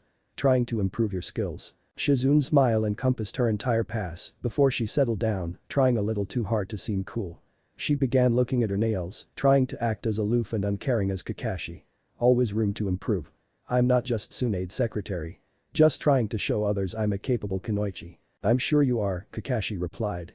He wasn't a fool, in fact he was one of the smartest ninjas in the village, not that he would boast about that. He could tell she meant something more. He was taught to look underneath the underneath. "Who are you trying to impress with your skills? I'm sure there's no need to. You're one of the best jonin in the village." Shizune's mouth dropped a little as her eyes started twitching. Her cool front she had put up disappeared as she fumbled over her words in embarrassment. No one in particular." She started rubbing the back of her head as she continued, smiling a little too widely. "Just want to, show how strong I've become." Kakashi nodded in a placating way. "I see. Well, I'm sure you've come far. Ever want to train, just let me know. My team and I can really test your skills." Shizune nodded in agreement, loving the idea of training with him. This could be the opportunity she needed to prove herself to him. Not realizing, she didn't really need to, he wasn't the type of person that needed people to prove themselves to. Wanting to continue the conversation, Shizune tried to change the topic. "So anything new lately?" Kakashi began to rub his chin, thinking if there really was anything new. As he thought he realized, besides for missions, training, and visiting the memorial stone, he didn't really do anything. So he talked about work. "The last mission I was on I worked with Anko. Haven't really worked with her before." Shizune became eerily quiet at that. In a monotone she asked, "Anko huh?" Kakashi didn't notice her becoming flustered as he continued. "Yeah, A rank mission. Went by pretty smoothly. Working with her." He stopped as he thought of the right way to phrase it before continuing. "She's interesting." Shizune's face turned bright red as a small scowl started to appear on her face. She took the comment as a compliment to Anko that Tsunade was right and Anko and Kakashi might have a thing. What she didn't realize was that it wasn't a compliment. Kakashi tried to phrase the word crazy in a nice way. He watched her lick blood off a kunai during a skirmish with enemy ninja and it disturbed him a bit. Shizune stood up abruptly, knocking her chair over. "Sorry Kakashi, I have to go train. Thanks for the chat. I'll take you up on that training session later." She then began running off, leaving a confused Kakashi behind. A look of determination sat on her face as she ran off. "I won't let the psycho get her fangs in him. I'll show him what I can do. I'll get Tsunade to teach me how to use her technique. I can do it now. I know I can." Kakashi on the other hand stared incredulously as she sprinted off. She left in a hurry. Wonder what guy she's trying to impress. Whoever it is must be blind. It's easy to tell she's one of the most capable kunoichi in the village. The irony of his thoughts passed over him as he shrugged. Maybe her and Anko are competing for the same guy. Again he shrugged as he stood and walked away from the table, pulling out his book as he began reading it with one hand and the other in his pocket. "If it makes her feel more confident, then I'll help her train. Whoever the guy will have to be fool if he doesn't see it." Hokage's mansion. "What?" Naruto exclaimed with obvious displeasure. "A guard for gold bullion transport convoy." Tsunade sat behind her desk with a scowl on her face, frustrated with Naruto's attitude. The first mission since coming back and he was already complaining. She didn't want to deal with his bratty attitude and she replied in a challenging way, "Huh? You got a problem?" His teammates, Kakashi, Sakura and Tayu stared at him, embarrassed by his attitude towards the Hokage. "That's totally a C-rank mission. I'll just have to say no thanks to a mission like that." Iruka, sitting next to Tsunade, had his hand on his head, frustrated with Naruto as well. Though Naruto was his favorite student, he could be trying at times. "Naruto, you haven't matured mentally at all, have you?" Tayu didn't really care either way, but Naruto arguing with the Hokage was making them have to stay longer than needed. She didn't like that, she wanted to leave and get the mission over with. That and this was her first assigned mission in the village. Tsunade cut in as she replied to his complaining, "Naruto. I gave you an easier mission since this is more or less a comeback for you." Instantly Naruto argued, still frustrated with the mission she was trying to assign them. "I didn't ask for this." Sakura quickly reached over and put him in a headlock, trying to appease Tsunade. To her it was just old times, Naruto being a brat and her having to act like the team mom reprimanding her child. "I'm sorry master. I'll give him a good scolding later." She then saw something to her side that actually made her sweat a bit nervously. Tayu was glaring at her like she was going to murder her. As Tayu slowly stepped over to them, Sakura released her grip on Naruto. When he had breathing room he stood up and started shaking his fists at Sakura, complaining how that was uncalled for and such. What he didn't see was Tayu to the side of him, glaring daggers at Sakura. Sakura didn't really listen to what he was whining about. She was more focused on the killing intent radiating off of Tayu. Everyone else saw it however and watched in anticipation, waiting to see what happened. Kakashi took a step back, not sure what was about to go down, but he knew he shouldn't be in the middle of whatever it was going to be. Tayu pointed to Sakura, causing her to gulp very clearly. The sound caught Naruto's attention as he glanced over to see her next to him. He had seen that look in her eyes before. It was the same look of ice-cold rage she had given him once when he had accidentally almost saw her naked at a spa. "Whatever Sakura did, I feel sorry for her." In one of the most menacing tones anyone in the room had ever heard, she spoke. You don't get to hurt him like that." Naruto grinned eagerly, happy that Tayu sided with him. "Yeah Sakura, listen to Tayu. Shut it, shithead." Naruto was dumbfounded for a moment before thinking of a rebuttal. A quick glance over to Kakashi, shaking his head no, told him otherwise. So he closed his mouth, waiting to hear the rest. Tayu continued, almost seething as she spoke. "You can only punish him for being a shithead when I'm not around. But I'm here, so that's my job." Sakura nodded nervously as the girl's demeanor went to the other side of the emotional spectrum instantly. With a cheery smile she finished, "Okay." Again Sakura nodded, much to Tayu's pleasure. Naruto, not realizing the connotations of what she said, tried to add to the brief chat. "Yeah, Sakura. You don't get to hurt me while she's here." "That's her, wait a minute." He stopped as he realized what she said and what it actually meant. Tayu turned towards him, her smile and cheery demeanor turned into a look of pure loathing as she grabbed him by the collar. The quick shift sent a chill up Kakashi's spine as he and Sakura took another step back. "And you," Tayu almost spat out. She then started shaking him profusely as she yelled at him, "What the fuck are you doing, shithead? That's the leader of the village. You can't talk to her like that. Show some respect, shit for brains." Naruto tried to escape by pulling her hand off of him and stepping back. Tayu wasn't done yet and dove into him, tackling him into the floor. Everyone watched as a dust cloud seemed to appear around the two, rolling on the floor wrestling with one another. Everyone reacted a bit differently. Kakashi sighed in embarrassment, Sakura looked disturbed, Shizune looked around nervously, and Tsunade pinched her nose in agitation, almost breaking it. The two kept rolling around until Naruto managed to get the upper hand, putting her down on her face in a half Nelson. As she struggled, Naruto started laughing in a childish manner. "I finally got you, Tayu. But don't think I forgot what you did last time." Tayu started flailing on the ground, trying to get out of his hold. In a tone that was easily panicked she wailed, "Please shithead. Don't do that. Anything but that." Everyone else though watched, interested in what that was. Whatever it was, it helped pacify their embarrassment and irritation towards the two. Again Naruto started laughing before he spoke. "I get to use the ultimate technique you used on me so many times." No one knew what the technique was and were excited to see it. They didn't show just how far on the edge of their seats they were as Naruto raised his free hand, with his index finger sticking out. Kakashi's eye was wide, wondering what he was going to do. "What hand seal is that? What kind of jutsu is it?" Naruto yelled out in Glee Ninja art. "Wet willy jutsu." He then stuck his finger in his mouth before pulling it out with a long glob of saliva trailing behind it. Tsunade face planted into her desk. Kakashi just shook his head. Shizune stared at the saliva hanging almost comically from his finger in disgust. Naruto started to reach down to stick his finger in Tayu's ear as she pleaded for him not to. To everyone else it sounded like she was begging for her life. "Shithead, please. Don't. Naruto giggled as his finger got closer and closer to her ear. Trying one last desperate measure, Tayu asked in an almost sultry tone, Naruto. He stopped moving his finger to her ear as she spoke to him. The tone stopped him dead in his tracks. She didn't know where it came from, she did it on instinct. Why yes Tayu, he asked a little anxiously. She continued, adding almost a pout to her voice. You wouldn't do that, would you? Naruto started to falter and he lessened his grip on her some. He stared at her a moment before wiping his finger and all of his saliva on the floor. No, I guess I won't do th she cut him off as she snaked out of his weakened grip and pinned him onto his stomach. Tayu started laughing evilly, now she had the upper hand. Maybe next time, shithead. She started snorting deeply through her nose as everyone watched the drama unfolding before them. A deep gurgling sound erupted from her throat as she then stuck her finger in her mouth. She then pulled it out to reveal green slimy mucus drenching it. Forbidden ninja art. Wet willy loogie jutsu. She yelled as she shoved her coated finger in his ear. Tayu started laughing hysterically as she wiggled her finger in his ear. Everyone else was appalled at the display. Shizune almost vomited while Kakashi gagged.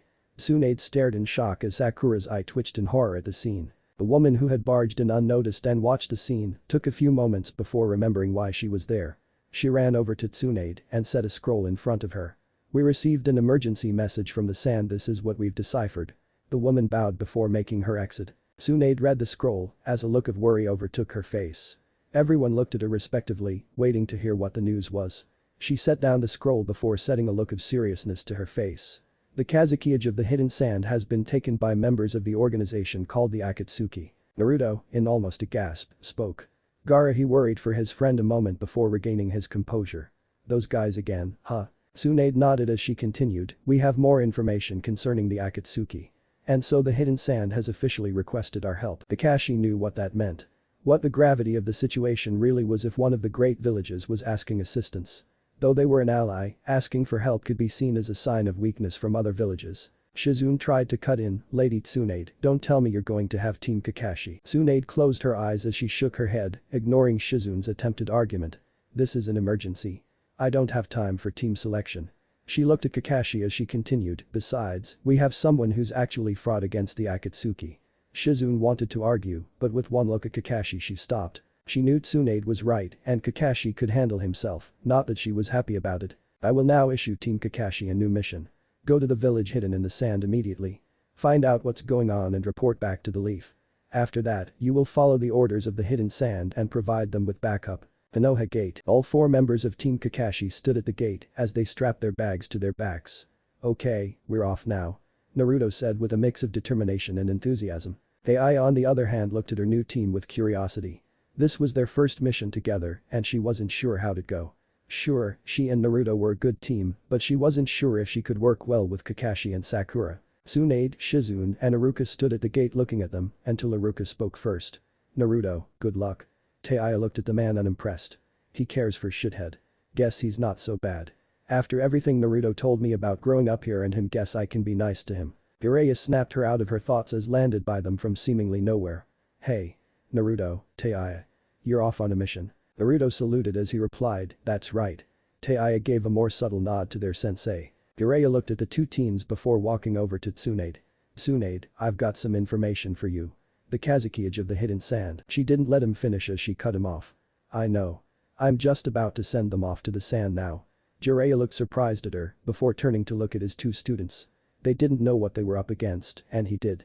He didn't like it. He leaned over and whispered to Tsunade, you know about the Akatsuki and Naruto and Tayu, don't you? Is sending both of them out a good idea? Both of them may attract more attention than just one. It's an emergency and I made the best choice I had. Don't argue this one with me. Jiraiya looked back at the teens before returning his attention to Tsunade. He didn't want them going, but he knew that they had to follow her orders. In a whisper only loud enough for Tsunade to hear, he spoke. Naruto is my godson. And I've taken to the girl basically as my goddaughter. You know I never had kids. The closest thing I had were those 3 I trained outside Omegakure. He wiped his face, thinking about the 3 kids he wasn't able to save before continuing. They better not get hurt. He turned back to the teens, leaving a stunned Tsunade behind. Naruto, Tayu. Come here for a second. Jiraiya said as he approached them. He pulled them off to the side to speak with them.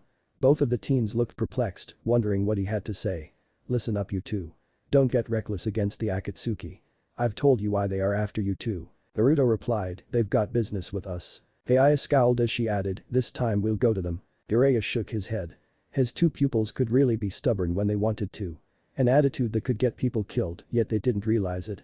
Jiraiya decided to give them advice for the mission so he wouldn't lose his two students due to their nativity. "You two have come far, but that doesn't mean you can take them on by yourselves.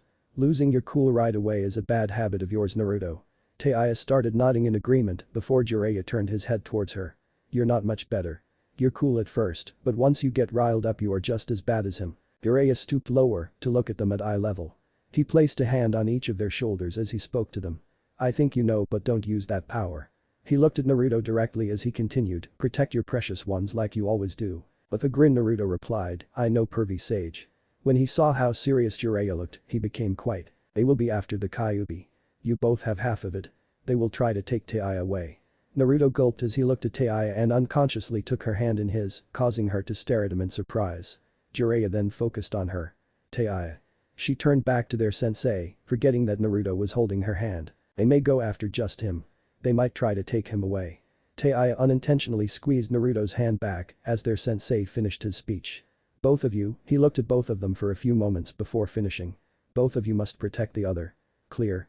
Both teens nodded in determination, set to keep the other safe. Jiraiya walked over to Kakashi, "Keep an eye on them.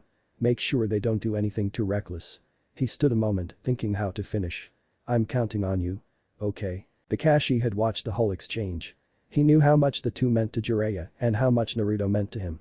As he gave his signature eye smile, he replied, "Okay." Naruto had already begun walking, with Tayu at his side. "Kakashi-sensei, Sakura-chan, let's get a move on." Tayu shouldered past him with a smirk. "Falling behind, shithead." He turned back irritated at his nickname and ran up to her, matching her pace. Sakura began running to catch up as Kakashi attempted to leave. Shizune took her chance to make her voice heard at the last moment. "Kakashi." He turned back towards her, surprised she stopped him. "Yes." Shizune had an inner battle at that moment, trying to figure out what to say. She wanted to say something inspirational or something to help him on his mission. Becoming flustered, she looked down at the ground and muttered all she could think of. "Good luck." Kakashi was actually surprised. Not many people wished him luck on his missions, not that he needed it. However, it was nice for her to do that. He gave her an eye smile and a finger salute. "Thank you, Shizune." He then walked away to catch up with his team. Tsunade looked at her flustered assistant, then at the retreating forms of Team Kakashi. She didn't like sending her people into danger, but that was what they had to do as shinobi. Still, it didn't ease her mind. Jiraiya has a point. There are two of them. They may be in more danger than just one of them. She waited in her head a moment longer before coming to a conclusion. "Shizune." Shizune looked at her master waiting to hear what she wanted. "Get ready and follow them closely behind. You're there only for emergency backup. Don't let them become aware unless it's necessary. It's the Akatsuki, so if they start fighting, help." Shizune stared at Tsunade with her mouth wide open in shock. She had not expected this and she had a feeling Tsunade hadn't either. "Go finish checkups at the hospital and then get ready." Shizune stood there trying to process what she was saying. "Quit standing around and get ready. Your crush is getting away." Shizune blushed in embarrassment as she retreated to go finish her rounds and then get her gear, leaving a chuckling Tsunade behind. Too easy. Team Kakashi was jumping through the trees on their way to the sand village. Along the way they had run into Temari and informed her of her brother's capture. Naturally they joined up and began to make haste again. Ai and Temari made an awkward greeting, both remembering how they first met. To say they were uneasy allies was an understatement. Temari had almost killed her, but she understood why. She wasn't going to hold it against her, but it didn't mean she had to like the Kunoichi. Naruto, fearing for his friend's safety, was making double time, trying to get there as fast as possible. Tayu could see the distress and pain in his eyes as he thought about Gaara. Naruto cared about all of his friends, but Tayu could tell this was more than personal. The Akatsuki were after them for what they held inside, a fact that disturbed Naruto and in turn, her greatly. Eventually they made it to the desert and stared at the vast expanses of sand. For the first time since they began their journey there, Naruto lightened up and smiled. "All right. It's the desert." Tayu looked at the desert then back at Naruto. Crossing her arms over her chest, she said, "No shit, shithead. What gave it up?" "All the sand." Temari chuckled before becoming stoic once again. She honestly didn't have a problem with Tayu, but she could tell it was uneasy between them. Naruto pouted, but Temari ignored it and took charge. "The village hidden in the sand is up ahead. I'll take the lead from here." Temari led them through the desert as she was the most familiar with the surroundings. As they traveled, she noticed a strong breeze starting to pick up. She halted their advance and took refuge in a cave. Naruto was jittery while waiting, wanting to get to the village as soon as possible. Temari tried to calm him by informing them it was dangerous to travel during it. It didn't help though, as he was worried about his friend. He sat down, waiting anxiously for the storm to stop. Tayu sensed his anxiety, came and sat by him, leaning her head on his shoulder. She didn't really know why she did it, but she could tell he relaxed a bit from the contact and it made her feel better too for some reason. After a few hours the storm stopped and they resumed. They began sprinting faster than before, trying to make up for lost time. Eventually they saw the outline of the village as they approached. As they got near, two shinobi greeted them at the gates and led them inside. They were led quickly to a door inside one of the buildings. When they stepped inside, an old woman saw Kakashi and began to freak out. As far as Tayu could tell, she was ranting about the white fang of the leaf. She hadn't really been listening, just watching as the woman attempted to attack Kakashi. Tayu saw him hold up his hands in a placating manner, so she didn't try to intervene until Naruto decided to defend his sensei, that is. As soon as Naruto made a shadow clone to block the woman's attack, Tayu acted on instinct and joined in. She attempted to do a high kick to her, but the woman leapt back, dodging the attack. An old man then grabbed the woman. "Big sister, take a good look at him. He resembles him closely, but this one is not the white fang." He continued explaining how he could not be the man, as Kakashi looked a tad irritated for the mix-up, while the three teens looked confused on what was going on. The woman started laughing and tried to cover up her actions. "Gotcha, I was only pretending to have gone senile." She continued laughing as everyone looked at her with deadpan expressions. She wasn't fooling any of them a second with that excuse. The woman then looked at Naruto and Tayu, examining them closely. "Your teamwork is commendable.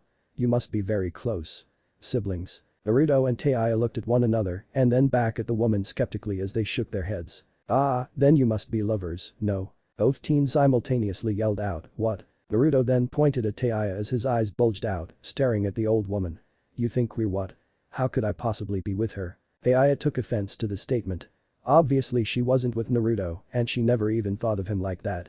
His comment, however, greatly vexed her for some reason. "What the hell is wrong with me? I'd be a great girlfriend.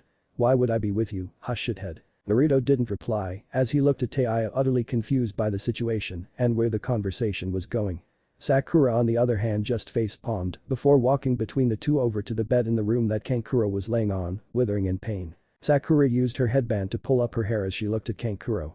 "Kakashi-sensei and the rest of you, please stand back a bit." Tayu left the room huffing and puffing while Kakashi dragged a flabbergasted Naruto out. She then began looking at Kankuro, telling the medics in the room what she needed. After what could have been hours, Sakura had finished and allowed them back into the room. Naruto stared at her in disbelief as she continued to instruct the medics in the room to treat Kankuro. Tayu saw him staring at her and didn't really like it. She still was upset with him over his comment from earlier and his gawking wasn't helping. Later, they got word that Guy and his team were sent as reinforcements.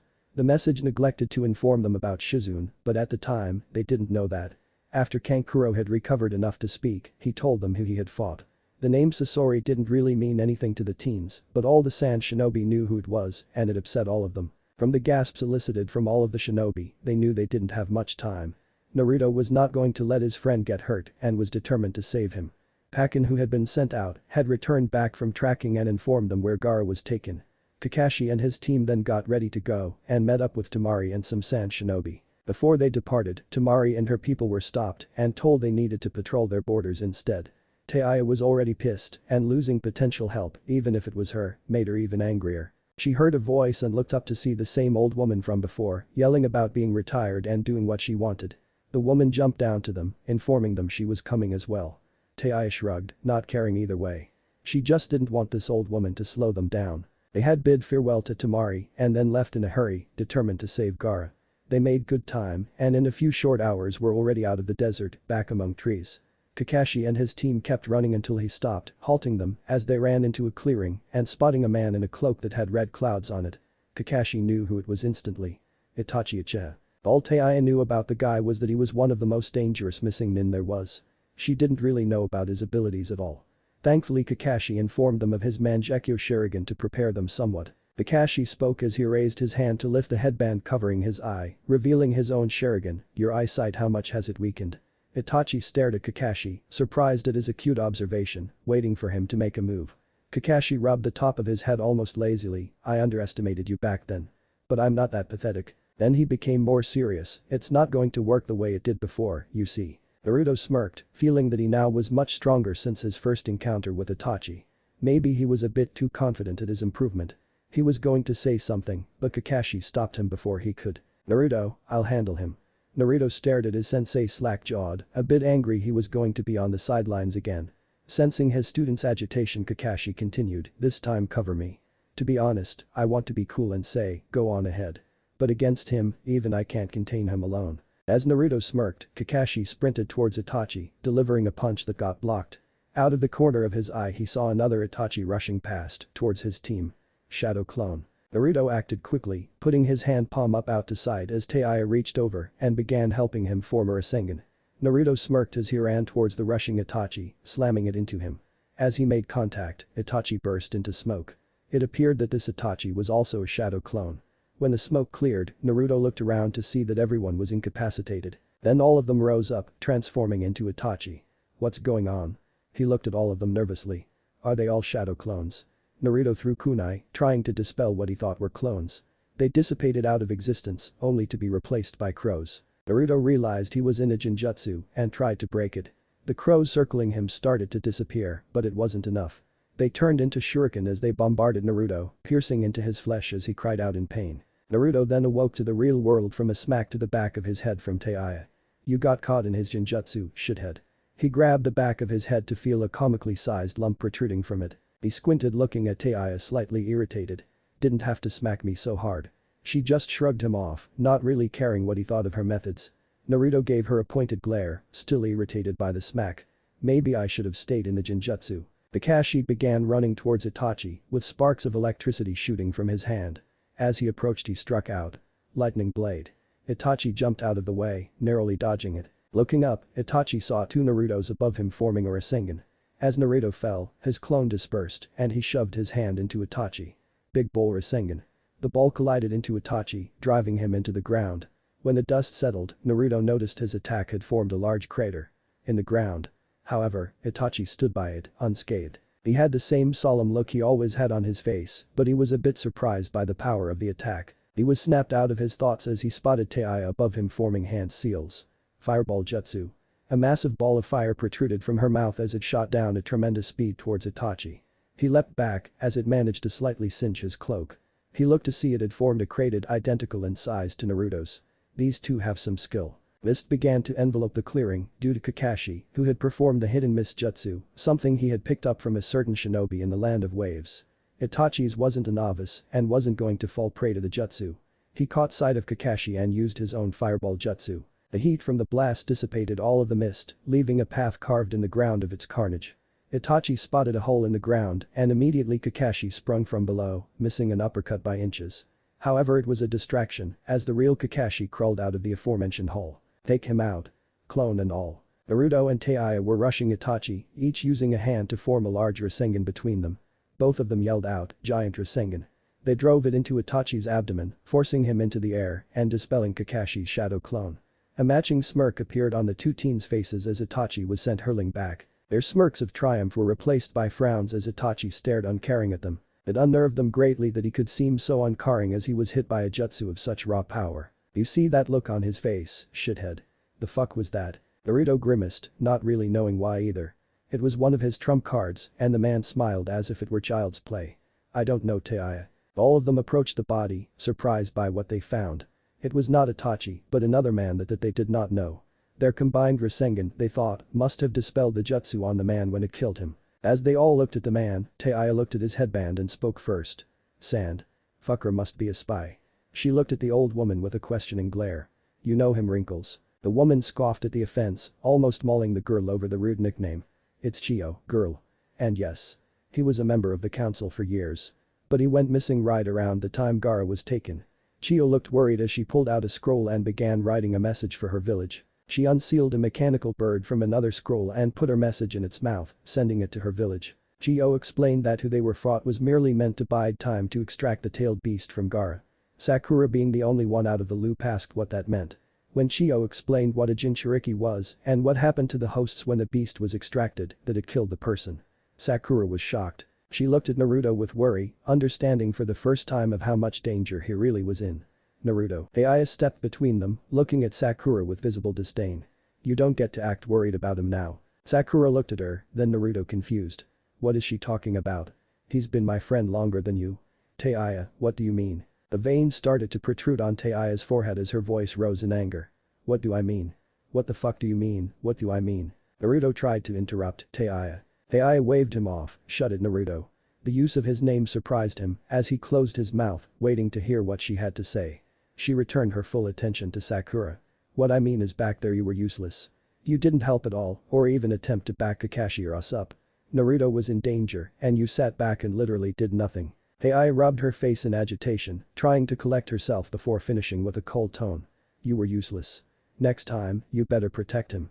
Or else. Naruto was stunned at the threat Aya leveled at Sakura, but he didn't say anything. Sakura did instead. Tears streamed from her eyes as she gave a slight bow. You're right. I'm sorry Naruto. I'll be stronger next time. Before Naruto could reply, Aya grabbed his arm and started to pull him away from her. Come on, shithead. He looked back at Sakura and gave her an apologetic smile before looking at Aya. You know, you could have been nicer but thanks. She gave a small snort in reply, leaving Naruto a bit lost for words. You know, you were in danger too. You don't have to worry about me so much. Aya's eye twitched as she pushed him back. Worry about you. As if. Just don't want my shithead to get too tinged up. You're too comfy to sleep with. I don't want to work and find another shithead. Now get a move on. Naruto shook his head, knowing there was no point in arguing. He just followed as she dragged his arm along with her. Aya could be really stubborn when she wanted to be. To him though, that was one of the things in their friendship he had to deal with. Yet, he wouldn't trade it for anything. They began leaping through the trees again, at breakneck speed. Naruto needed to save his friend, no matter how exhausted he was from the fight. Kakashi could easily see how tired his team was and stop them, deciding that resting was the best option for the upcoming fight with Gaara's captors, much to Naruto's dismay. After a few hours, Kakashi decided to start again. He looked at Naruto and Aya, and his brow rose in surprise. The two were huddled together on the ground. What he thought was cute wasn't exactly seen in the same light as the others in the group. Sakura looked over and was surprised by how close the two looked. Naruto was sprawled out, with his arm pulling Aya into him. She was curled into him on her side, using his chest as a pillow, with his chin resting atop of her head and her arm wrapped around him. Sakura thought it was sweet for a moment, however, it didn't last long as she groaned in disgust looking at them. What she didn't notice at first was the pile of drool dribbling from Aya's mouth, forming a lake on Naruto's chest, bathing the side of her face. She wasn't any better off though, as rivers of drool were pouring out of his mouth, soaking her hair. As Sakura gagged, Kakashi tried to wake them up. Wake up, you two. We're leaving. Naruto shifted a little, not wanting to wake up. In a drowsy voice he replied, a little longer, let us sleep a little longer. Aya mumbled in agreement in her sleep, not wanting to get up either. If the situation was less dire, Kakashi might have laughed at the two. They really are cute together. Leaving his thoughts, he shook his head. Naruto. You're going to save Gaara, aren't you? At those words, Naruto bolted upright, with his eyes wide open, flinging a now waking Aya off of him.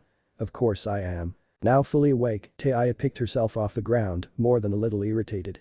She brought her hand back in a clenched fist, before crashing it into the top of Naruto's head. What the fuck shithead? Give me a warning next time you decide to throw me in my sleep. Tears flowed from Naruto's eyes as he held his head in pain. Why do you have to hit so hard Aya-chan? Aya was seething as she glared at the poor guy. Oh none of that Chan with me. I'm not falling for that. At that point she noticed her head felt really wet. With a look of confusion, she reached up to pat her beanie, pulling her hand back to find it coated in drool. Shithead, why the hell is my head covered in drool? She began to wind her arm back again as Naruto rebutted, but you drooled all over me. Aya froze as she noticed his soaking chest. And I think you rested your head on me. How is it my fault? Red seeped into Aya's face as embarrassment overtook her. Shit, he's right. But he pulled me into him, right? Or did I snuggle into him first? Wait, did I just say snuggle? What the fuck? Kakashi stared at the two, and from the quizzical look Naruto was gave Aya and her twitching eye and flushed face, he decided to intervene. Alright, that's enough. We're running out of time. Let's go. Team Kakashi. Aya glanced over to Naruto as they leaped through the trees.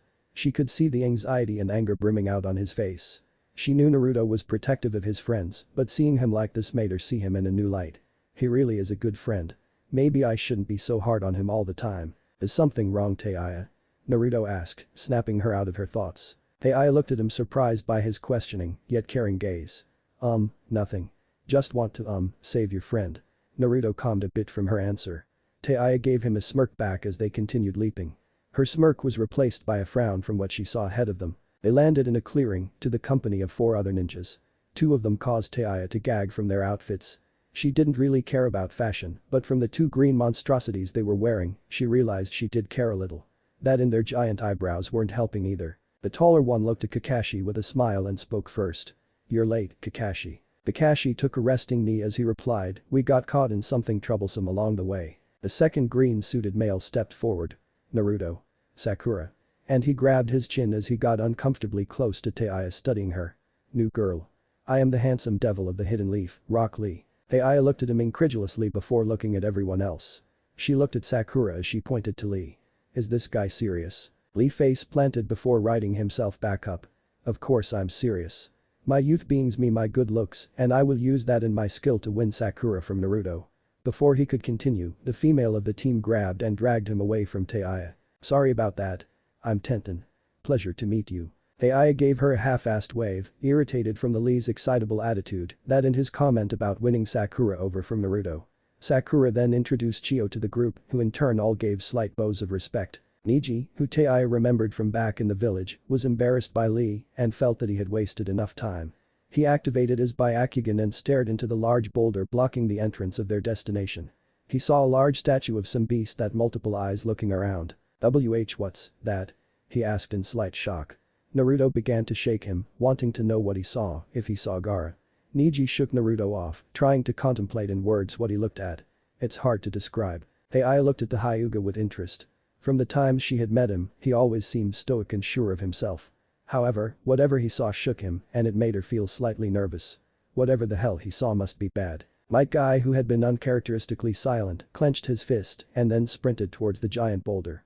He delivered the strongest punch he could muster without opening any gates. Yet, the rock didn't tremble from the force at all. "A barrier, huh?" He walked back to the group with his hand on his hip thinking what they should do. Lee was the first to speak. "What do we do?" I looked at his pupil and replied in a simple tone, "First, we have to remove the barrier, Lee." Sakura looked up at the seal on the boulder as she cut in, "We need to figure out what kind of barrier it is, right?" Tayu glanced at it and was surprised. "How the hell am I the only one here who knows what that is?" Maybe Orochimaru was useful after all. She almost spit out in disgust at that thought before regaining her composure and speaking. "That's a 5-seal barrier." Kakashi stared at it before nodding. "I agree. Surprised you knew that, Tayu. Care to share with the rest?" Naruto looked at Tayu confused. "How do you know that?" She scoffed as she waved him off. "Someone in this duo needs to have smarts.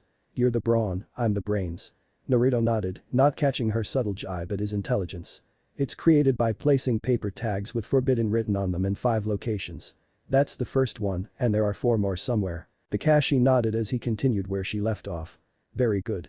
That and they need to be removed simultaneously." Niji again activated his Byakugan to scan the area and find them. He looked all around, narrowing his eyes a few times before deactivating it. "I found them." Niji then told them exactly where they were. As he spoke, Tayu looked at him surprised again. "Damn, that thing is useful. Wish I had one." I took off his backpack as he reached in and pulled out a headset. "We should be able to use these wireless radios so we know when to remove the seals." Guy and his team began putting the radios on, along with Kakashi. "Our team has speed, so we'll be faster." Guy then began instructing his team who goes where. Lee was about to speak before Tayu stopped him. "Before you talk, turn your mic down." He gave her a questioning stare before reaching up and turning its volume down. Lee looked at her again, confused how she could know that. Tayu shrugged at his stare. "From the sound, remember. We all have great hearing." Could hear the sound of a pin drop. The look he gave her was one of amazement before he raised his fist in the air, yelling his reply. "I sense the youth in you. I'm glad Naruto and Sakura have you on their team." Though he turned down his mic, his yelling still caused everyone with headsets to almost collapse from the piercing noise he caused them. Tenten punched him in the head, angry for what happened. Guy laughed at the youthfulness of his students before placing his hand out. He grinned as he started almost humming, looking at his students. Lee placed his hand first atop of his. Guy turned his attention to Tenten, who reluctantly followed suit. He stared at Niji, waiting for him to join. After a few minutes of refusal, Niji caved in unwillingly and joined in. I started to laugh before yelling out in enthusiasm. With the full power of youth, Tayu stared at Guy and his team, feeling bad for his students. He then began chanting fight with only Lee joining in. Tayu just shook her head, glad that Kakashi wasn't anything like that. Naruto on the other hand was excited from the enthusiasm. How cool. What cool enthusiasm. He turned back to his team as he continued. Hey guys, let's do that too. Sakura looked away as everyone else stared at him like he was an idiot. Sakura spoke first. I'd rather die. Kakashi nodded, right. Gio added, you fool. Jiraiya finished, idiot. Naruto almost fell before righting himself. You could have just said no. Time went by as they waited for Guy and his team to get in position. Eventually all of them found their designated seal and got ready. Guy spoke over the radio, on the count of 3. 1 2 3. Everyone ripped off the seal as he finished. After Kakashi ripped his off, he jumped at the giant rock and yelled, Sakura. Sakura replied back as she started running towards it. Right. She gathered all her chakra in her hand as she sprinted towards the rock. With her high chakra control, she was able to use immense strength to smash the rock to pieces, clearing the entrance for them to go in. Kakashi waited a moment before giving the signal to his team. They then all leaped through the entrance. Kakashi and Naruto landed on the left and Jiraiya, Sakura and Chio on the right.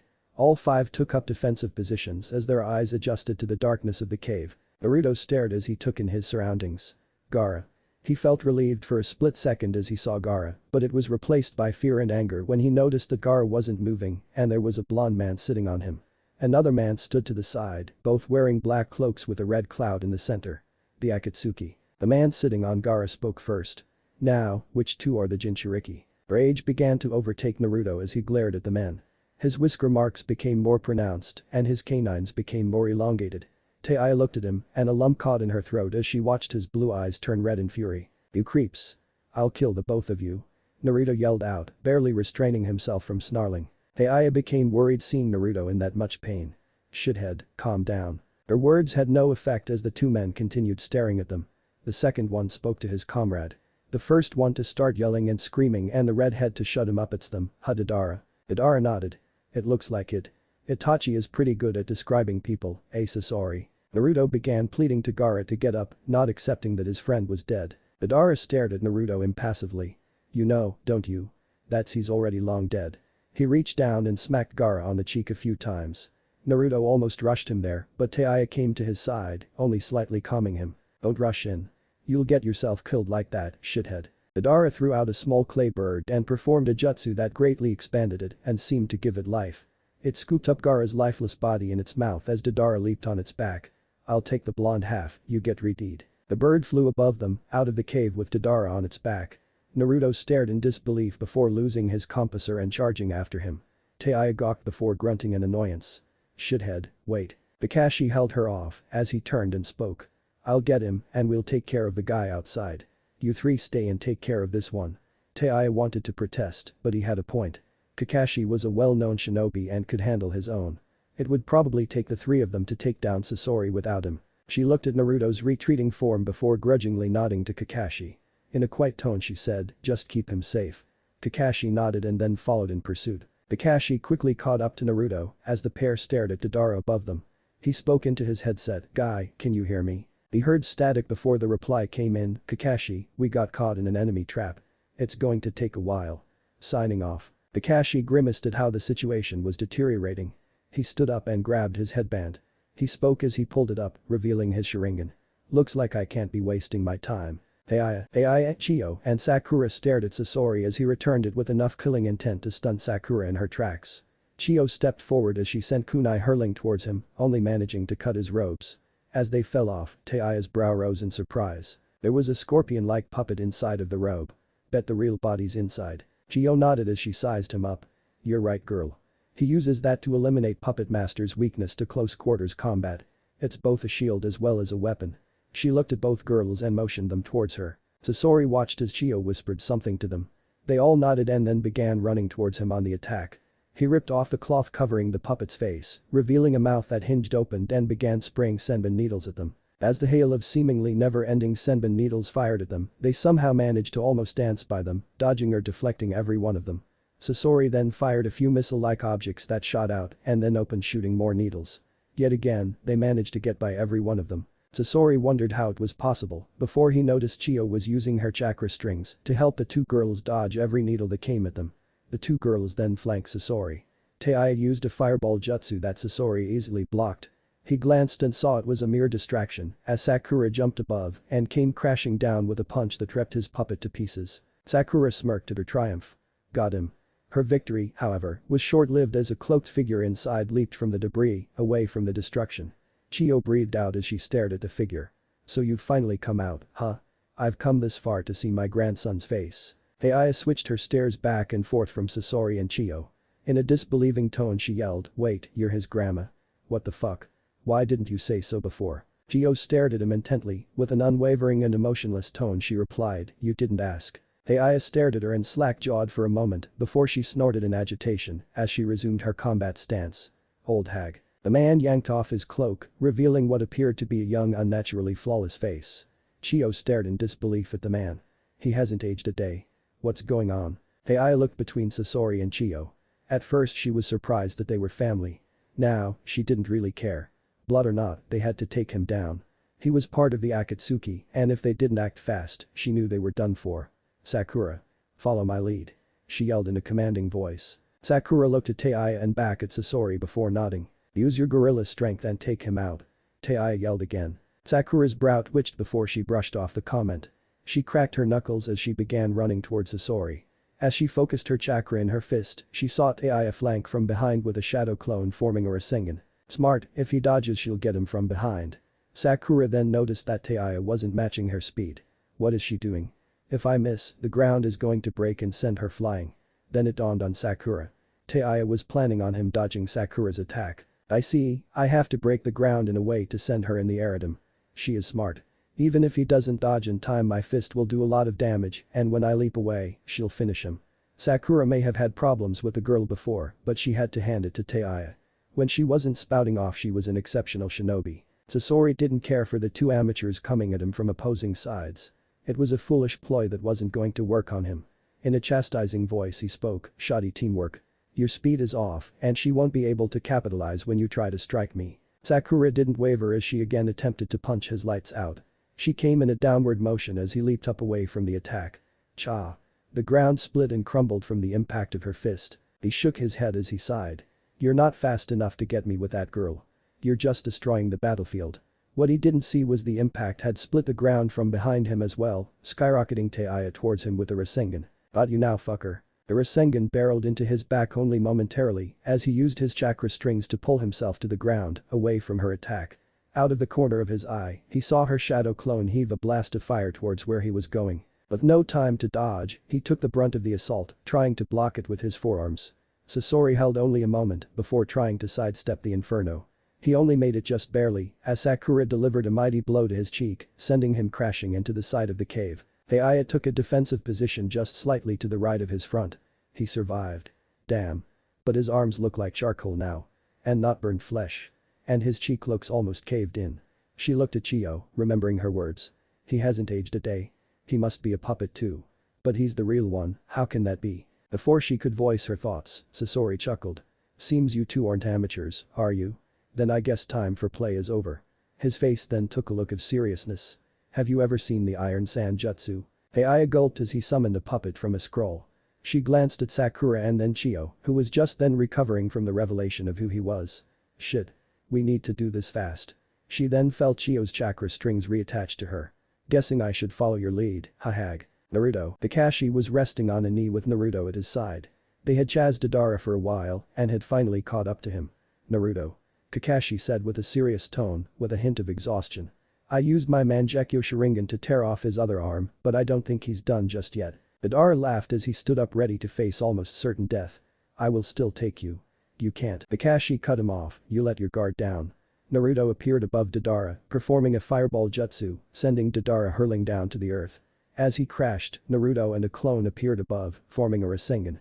For a moment, Naruto thought he had won, but it was short-lived as the Rasengan tore into a clay clone Deidara had used. Kakashi watched as Naruto stood over the dismantled clay's body. When did you learn that? Naruto stood hunched over grimly replied, Aya said I need more variety made me learn it. But it still didn't help. A bit of shock took him as he watched a cloak of bubbling red chakra envelope Naruto. Guess this is what Jiraiya was talking about. Remembering a conversation he had with Jiraiya, Kakashi quickly took out a seal that was supposed to stop the Nine Tails chakra from leaking out. He leaped at Naruto as another tail of chakra formed behind him. Kakashi stuck it to his head before he could progress any further into madness. That was close. Kakashi said with relief. What did Jiraiya see exactly? Before he could think any more on the thought, Tayu, Sakura and Chio landed near him. He looked at the injured girls, happy despite their appearance. "See, you were able to take Sasori down." Sakura nodded with a slight smile, while Tayu got the smuggest grin on her face. "Hell yeah, we took him down." After he pulled out like 100 puppets out his ass, Granny over there tricked him with puppets of his parents he made or something and put him down. Guy even told us where to find that bastard Orochimaru. Kakashi looked bewildered as he stared at them. In a voice of slight surprise he responded, "Well, that's good. Lot to take in. 100 puppets." Tayu gave a nod as she continued, "Yep, 100 puppets. Anyway, how about you and shithead? Take down the blonde douche yet?" Before Kakashi could shake his head, they overheard Guy and his team tearing up the forest. "Guy must have found him," Kakashi said with indifference. Madara leaped towards his downed clay bird he had been riding and bit off a chunk of it. He began chewing as he stared at Guy and his team. He knew this was going to be his masterpiece, his final piece of art. In a voice of utmost confidence he spoke, "I'll show you my ultimate work of art." Neji stared at Deidara with his Byakugan activated. Deidara's body began bulging out in random places. He's concentrating his chakra in one spot all at once. Before he could warn his team to retreat back, Shizune appeared out of nowhere. She had heard Neji and ran towards Deidara. Gathering chakra, she coated her hand in it, forming a scalpel of sorts. Before Deidara could finish his jutsu, Shizune slashed her chakra scalpel across his stomach as she reached her other hand in. Blood sprayed out and his entrails fell as she yanked back, pulling her hand out to reveal the ball of clay he had ingested. Shizune quickly threw the ball out away from them. Kakashi caught sight of it, knowing it was about to explode. He again used his Mangekyo Sharingan to teleport it to another dimension. "I somehow made it in time." Kakashi's breaths became more labored from the exhaustion overtaking his body. Deidara fell on his back, staring up at Shizune. His vision began to fade as he glanced down to see the massive wound to his abdomen. He glared at the woman and in haggard breaths, he choked out, You stole my art from me." Coughing up blood, he bellowed his last words. "Now no one will know my greatness," and with that he died. Shizune relaxed as she flicked the blood of her hands. Looking at Guy's team she nodded. "Sorry I'm late. Saw you needed help." She looked down at Deidara before finishing, too bad he was arrogant to the end. She glanced over and saw worn-out Kakashi begin to fall. She sprinted to catch him just before he crashed to the ground. "Kakashi. Are you okay?" Shizune yelled frantically. "What happened? What did you do?" Kakashi managed to look up at Shizune's worried face as he tried to catch his breath. After a few moments he replied, "I blew the explosion into another dimension." Tayu looked at Kakashi and astonished by his statement. "That is so fucking cool." Naruto snapped her out of her thoughts as two of his clones jumped down, holding Gaara. The look of worry on his face pained her. However, he looked at Sakura and ignored her. "Sakura-chan," he said with concern. Sakura nodded as they took Gaara's body into a clearing to try to heal him. Tayu watched Naruto as he had his gaze fixed on Sakura and Gaara. She felt sympathy well up in her as she could see the anxiety plastered on Naruto's face. However, it wasn't just that, she had a whirlwind of emotions bubbling in her.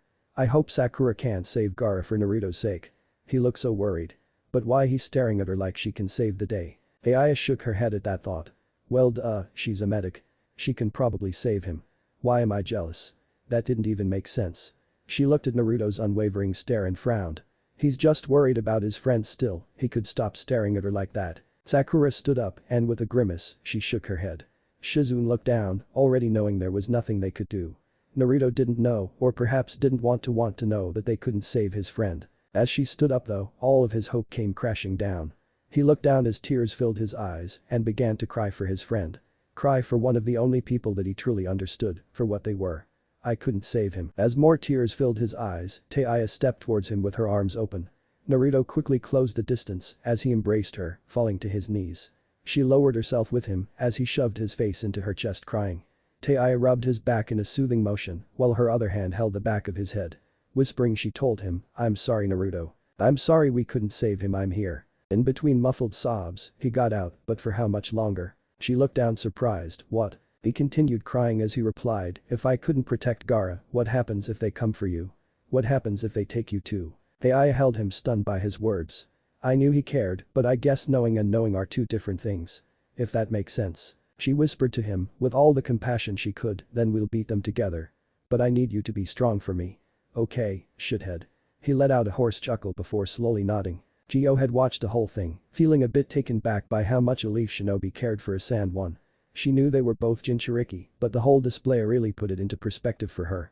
She hobbled over to Gaara's still body and placed her hands over him, emitting blue chakra. Naruto looked over as Sakura gasped. Granny Chiyo. That jutsu will. She didn't finish as Chiyo looked back and gave a carefree smile with her eye.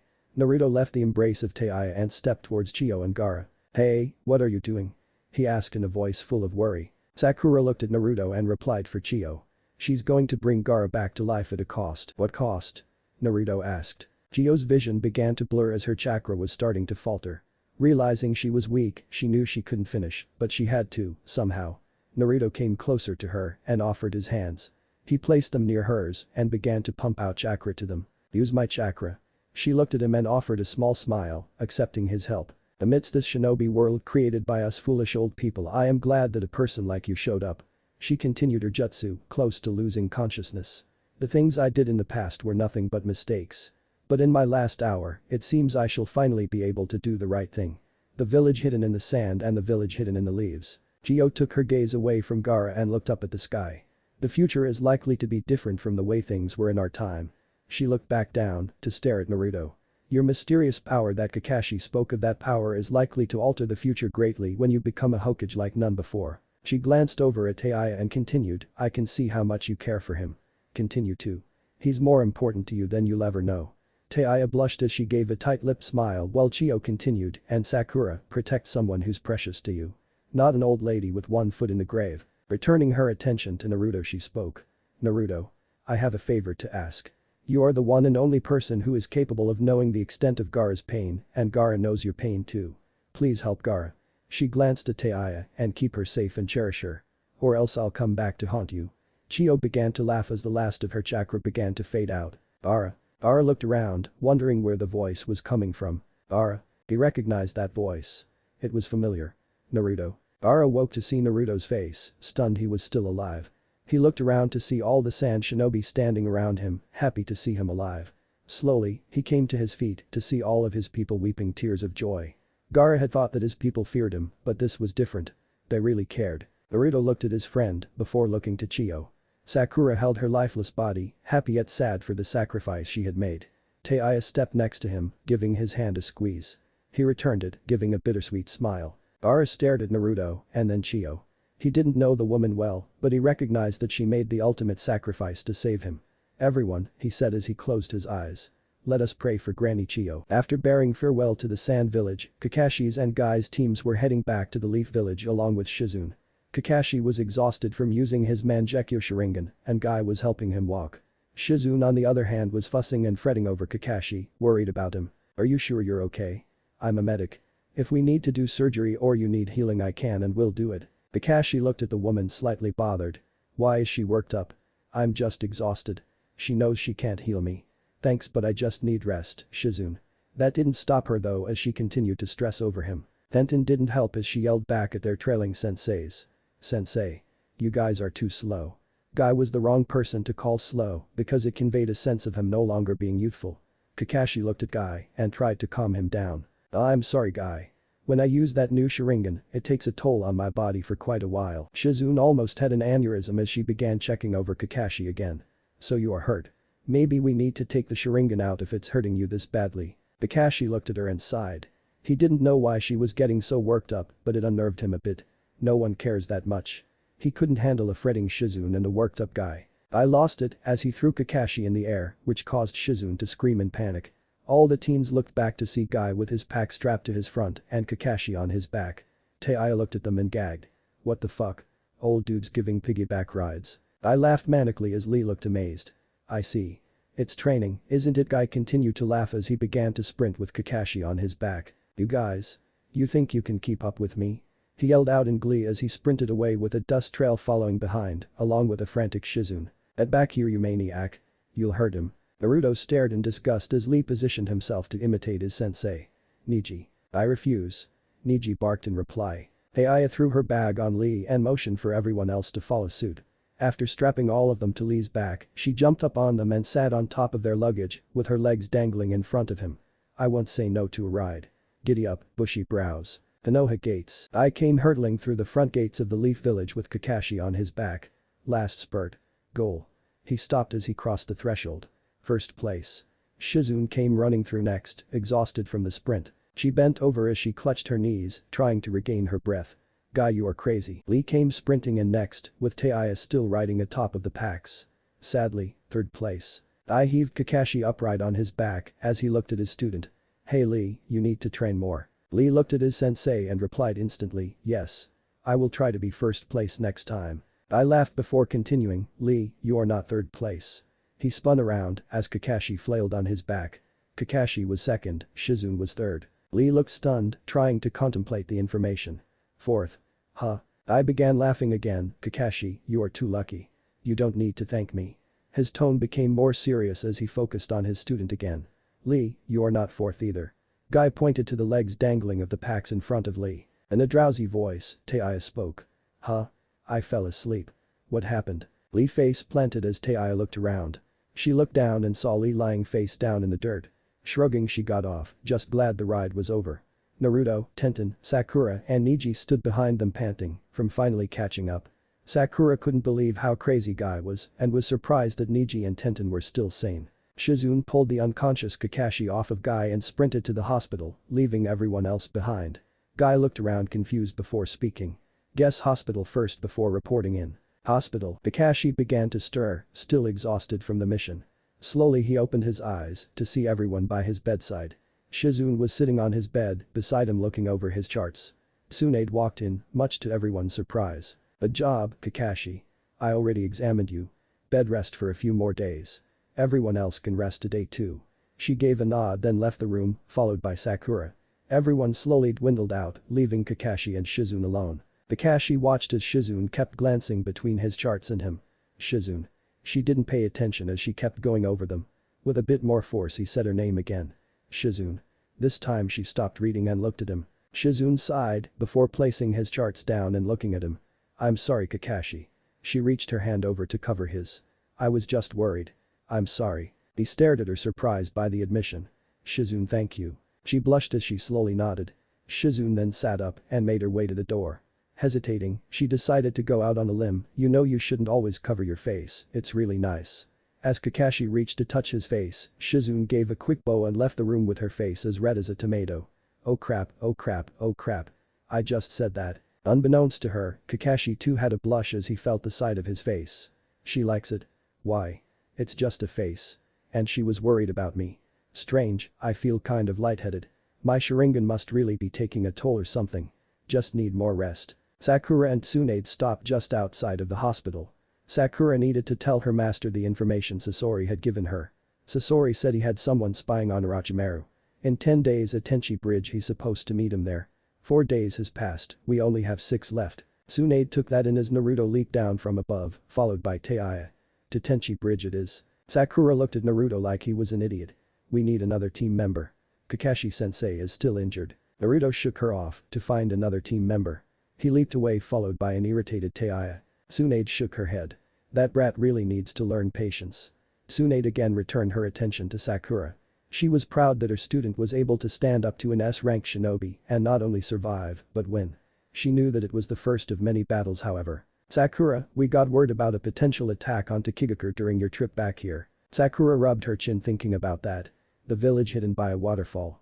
Why there? Tsunade sighed before responding. The Akatsuki was moving faster than she had expected. Maybe it was due to the effectiveness of Kakashi's team. As you know, they are after the tailed beasts. That village has the 7 tails. From the message I got from the sand, you guys were really effective and the leader of the village has asked our help. Sakura looked at her master confused for a moment before replying. But what about Tenchi Bridge? Tsunade sighed again. She didn't really want to, but they were the best bet she had. I'm splitting you up to do both. I'll figure out the temporary replacements. In the meantime, go enjoy the rest of your day off. Sakura nodded before walking away. Tsunade crossed her arms as she watched her student leave. It wasn't really an easy decision for her. Splitting the team wasn't the ideal solution, but it had to be done. She couldn't risk the Akatsuki obtaining another beast, even if it was from an enemy village. Speaking to herself she said, I need a drink. Ai and Shizune were sitting by a small fire, taking a brief rest from their journey. Tsunade had assigned them to go to Kigakure and escort their Jinchuriki back to their village. Tayu didn't really like that Naruto was on another mission and it was eating away at her. Shizune, why do we have to do this escort crap? Why the hell couldn't I go with my team? Shizune sat idly, twirling a kunai in her hand, frustrated as well. Tayu had been complaining the whole trip and she was getting tired of it. Lady Tsunade said that their village is worried that the Akatsuki will attack them for their Jinchuriki. Especially with how well all of you did against Adara and Sasori. They feel their village would be safer if their Jinchuriki was in our care for the duration of the danger. Tayu groaned in agitation. She could understand the logic, but she still didn't get why it had to be her. Not one to hold her opinion to herself, she voiced her concerns. Okay, but why the fuck do I have to be here? Why split me and shit head up? Shizune looked over at Tayu with a smug grin. So, that's why you're upset. Tayu looked at Shizune confused and replied, wait, what? Shizune laughed at the girl. Tayu was stubborn than much she knew. This, however, was taking it to a new level. She was too stubborn, so stubborn that she was denying her own feelings to herself. In a slight teasing tone, Shizune spoke. Tayu, I know you miss Naruto. It's okay if you want to talk about it. Tayu looked at Shizune like she had grown a second head. PFFF. Why would I miss him? It's not like I need him or anything. She crossed her arms across her chest, shaking her head. Shizune wasn't buying it for a second. She knew that the girl had a crush on him and she was going to give her that nudge she needed. An idea occurred to her, if she put Naruto down, maybe Tayu would come to his defense. An evil grin crossed her face briefly before she regained her composure and tried to sound nonchalant. Maybe you're right. Tayu looked at her surprised. I am. Shizune saw that a ruse was working and kept it going. Oh yeah. Why would anyone be interested in a guy like him? Tayu's face scrunched a bit from agitation. Shizune hit a nerve and she wasn't stopping there. What's that supposed to mean?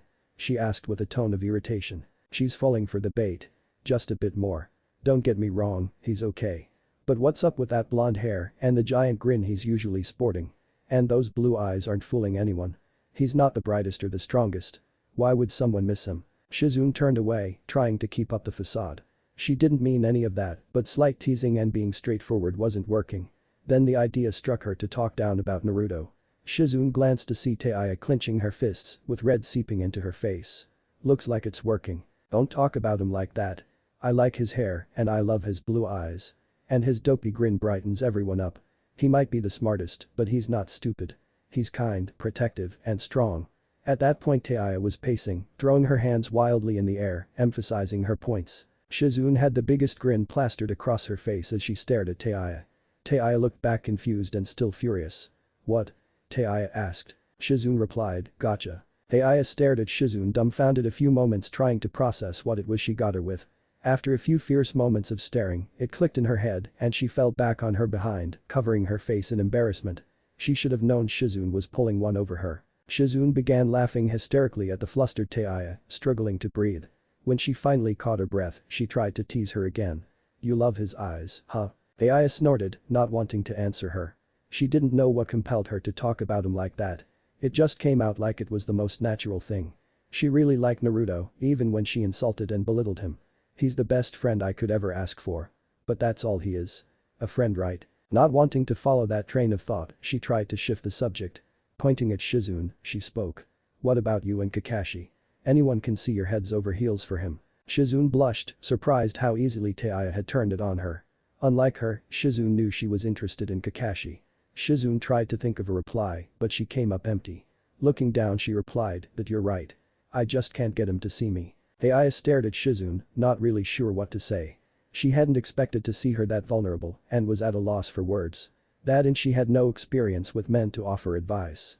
Minutes went by, passing along, full of awkward silence. Tayu replied, again trying to change the subject. So you gutted that Dadara asshole. Shizune nodded. Yeah. Saw you guys were in danger. Decided to step in. Tayu wiped her face, thinking of a reply. Finally she responded. You came out of fucking nowhere. What took you so long? Shizune shrugged before replying in a relaxed tone. Lady Tsunade said only to jump in if it was an emergency. Thought you guys had it handled. Only came in when I saw all of you in real danger. Tayu accepted that, not really trying to argue. Sure, she could have intervened and perhaps ended the fight earlier. Yet, she couldn't fault her for following orders. Okay, still you gutted him. Kind of crazy. Shizune rubbed the back of her head sheepishly as she replied. Well, when I see my man in danger, I get a little crazy. Shizune and Tayu shared a laugh as the tension had finally broken. When they had both exhausted their amusement, Shizune spoke again. Enough of the teasing. The reason she split you two up was because both missions were priorities and she wanted to send your team on both, but obviously that couldn't be done. The council and Danzo are breathing down her throat and she had to make some concessions with the team placement. I know that doesn't make it any better, but it is what it is. Aya nodded, understanding the situation Tsunade was in. Still, it didn't make her feel any better. It made her more determined to get the mission done and over with so she could get back to Naruto. The sound of footsteps caught their attention as they both snapped their heads in the direction of the sound. 5 ninja walked into the area, led by their 2 Leaf Shinobi teammates, Tsukima Hyuga and Nibui Yuki. They were followed closely by 3 Tokigakure Shinobi. Shizune looked at the 2 members of their makeshift team. Tsunade promised her they were exceptional and she had no reason to doubt her. Tsukima was a member of the Hyuga branch family and was apparently former Anbu. Nibui too had been in Anbu and was supposed to be a savant with weaponry. Anbu was all she needed to hear for their credentials and was glad to have them along. They exchanged greetings with the Tokigakure Shinobi, who then quickly led them to their village through an elaborate underwater cave system. Normally, Tokigakure Shinobi would take more care in escorting them in a way to keep their village location hidden. However, time was at utmost importance and Tsunade and Tokigakure's leader Shibuki had arranged to skip over the usual security measures. Shizune and her team were led into a small wooden hut. It was quaint and quite Spartan in its furnishing. A single man resided inside, sitting cross-legged on the floor, studying his guests. He motioned for them to sit and they complied. Shizune was tasked as the leader of the team and sat in front of them, giving a slight bow to Tokigakure's leader.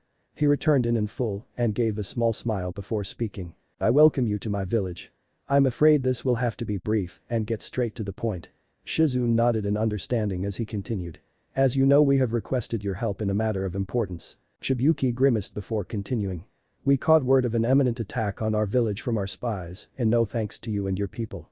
Shizune's brows rose in surprise before they settled back down as he continued. After defeating the 2 Akatsuki members, Deidara and Sasori, in such an efficient manner, they seem to have recruited a new member who has already killed 3 of my most elite squads I sent to investigate. They were some of my best men.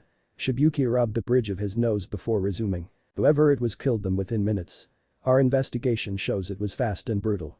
I can't have whoever that was coming here, and so I contacted your Hokage and she agreed to shelter our Jinchuriki for the foreseeable future. Aya was sitting in the back not buying entirely into the story. Being her, she voiced her protest. Bullshit. Everyone looked at her as she continued, unfazed by their stares.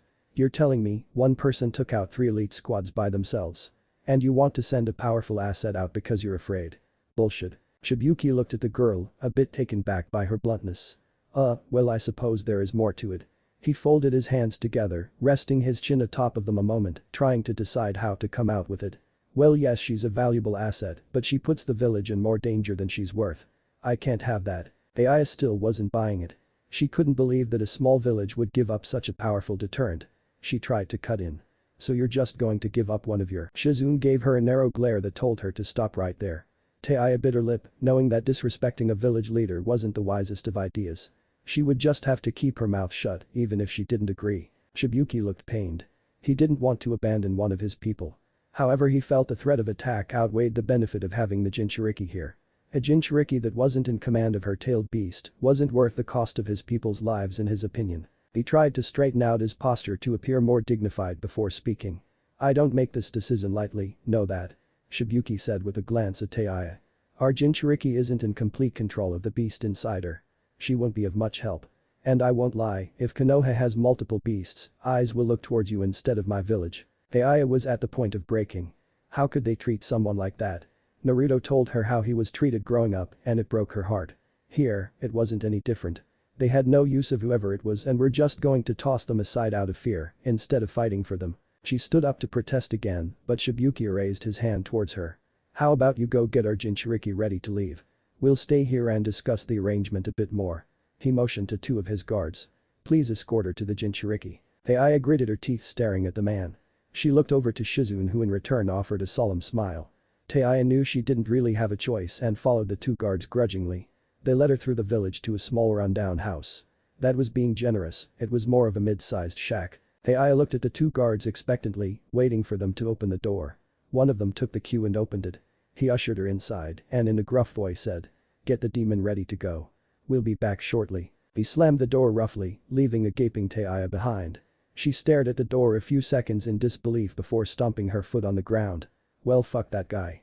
A forced cough from behind her alerted Aya to the other presence in the room. She spun around to catch the scrutiny of a girl roughly her age. Aya studied the girl intently. She had mint green hair that sported an orange clip that matched the color of her eyes.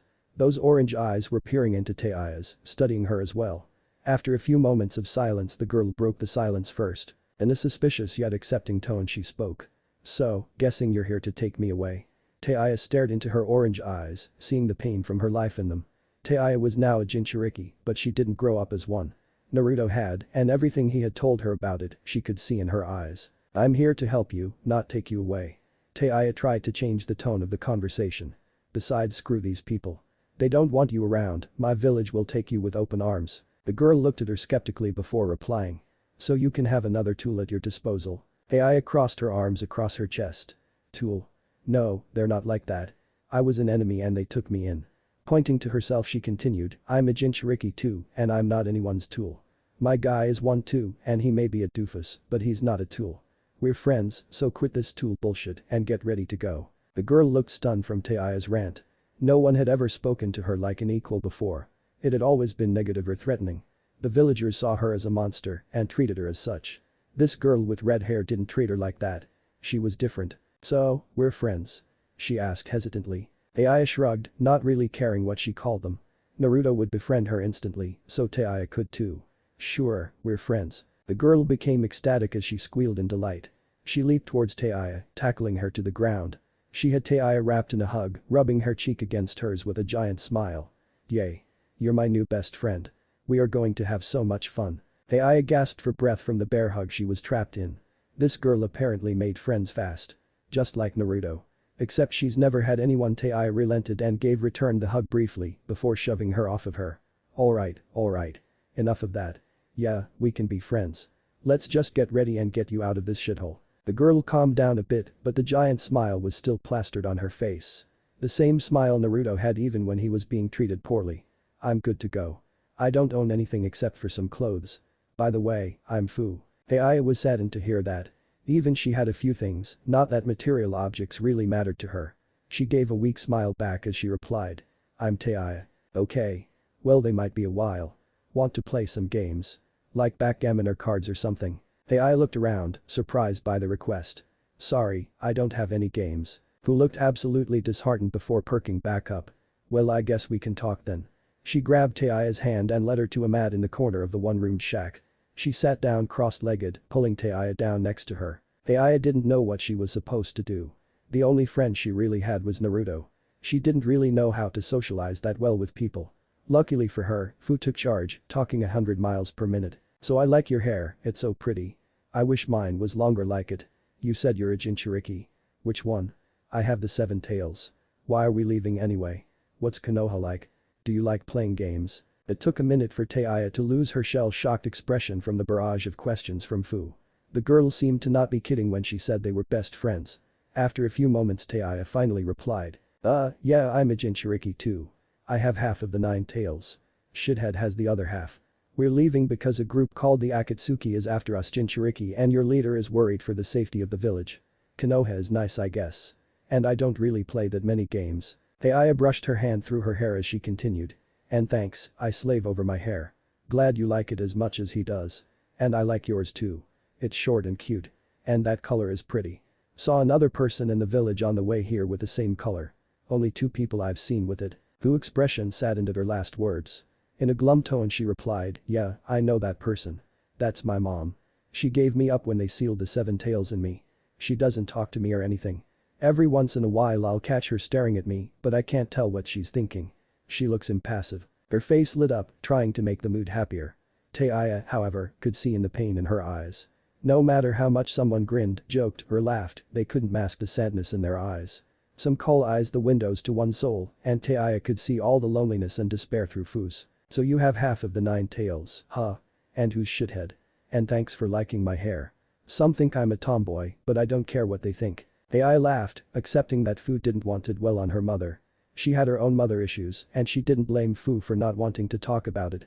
"Shithead is Naruto." Fu nodded, piecing it all together. With her finger on her chin she responded. "Is he the one who likes your hair?" A small blush began to appear on Taiya's face as she nodded. "Yeah." Fu saw the blush and put it together. "So this Naruto is your guy, eh? Is he cute?" Taiya's small blush quickly enveloped her entire face as it was just a few shades lighter than her hair. "And no. He's not my guy, he's just a friend." Fu looked at her slightly confused. But you said your guy. And when I asked if he was the one who liked your hair you blushed. You like him, huh? Tayu was frozen in place. Fu asked in such a genuine and innocent way that she couldn't think of a rebuttal.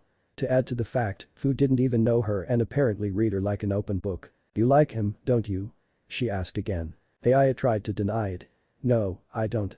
The skeptical look Fu gave her made her question it herself. Why do I get all worked up whenever someone teases me about him? I don't like him like that. He's just a good friend. He's caring, strong, not entirely a dumbass, he is kind of cute. Fu again squealed as she gave Tayu a side hug. Oh my Kami. You do like him. What's he like? She pouted as she finished, I wish I had a boyfriend. Tayu sighed in defeat. This girl who she had barely known for 5 minutes had made her question how she really felt about shithead about Naruto. How could she have been so blind to her feelings? They've known each other for a few years and not once had she thought about him like that. Or had she? They did everything together. They trained together, they did missions together. They slept together, hell they practically were a couple already. How did she not see it? Naruto had been there whenever she needed him and yet she barely called him by his own name. Tayu looked at the floor feeling foolish. You know Fu, I like you. You see right through my bullshit that even I couldn't see through. I've been such a shithead. Fu grabbed Tayu's hand and gave it a squeeze. In an assuring tone she replied. I said we're best friends. Can't have my friends confused about their feelings. Tayu forced a smile back before looking glum again. So, you like him? Tayu took a deep inhale. I guess I do, she couldn't continue thinking about her own feelings and tried to shift the subject. What about you? Any guys? Fu shook her head looking slightly disappointed. No one here like me, remember? No guys that I can see. Tayu nodded, she figured as much but wanted to ask.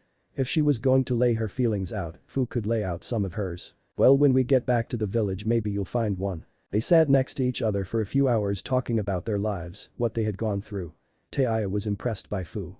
She had a hard life just like Naruto and she was just as loudmouth and slightly more hyperactive as him. If Fu's hair was blonde, she would think Naruto and her were siblings. The door opened surprising both girls as Shizune stepped in. Tayu. She gave a smile to Fu. And you must be Fu. I'm Shizune. I'm sure you two have been getting along. Fu jumped up excitedly, pulling a surprised Tayu up with her. Yes, ma'am. We're best friends now. And we're all ready to go. Shizune's brows rose in surprise from the overenthusiastic Fu. Oh, well, that's good. Well, let's go then. The two girls followed Shizune out the door. Their two teammates were outside as well and followed behind Fu and Tayu, who were led by Shizune. Tayu and Fu were quick friends. Tayu was more reserved than Fu, but she really was her friend. One she would protect with her life if need be. Tayu glanced and caught sight of the green-haired woman she saw before. That must be her mom. She looked at Fu who was staring at her mom. She could see the longing in her eyes for anything from the woman. Fu's mom just watched with a blank stare as they walked away. It pissed Tayu off to no end. How could a mom do that to her daughter? Her mom died in front of her and she wanted her back more than anything. Yet here Fu was, just wanting some kind of acknowledgement to her existence and the woman wouldn't give it. Tayu left the group, marching over to the woman. In a loud tone she barked at the woman. What the hell is your problem?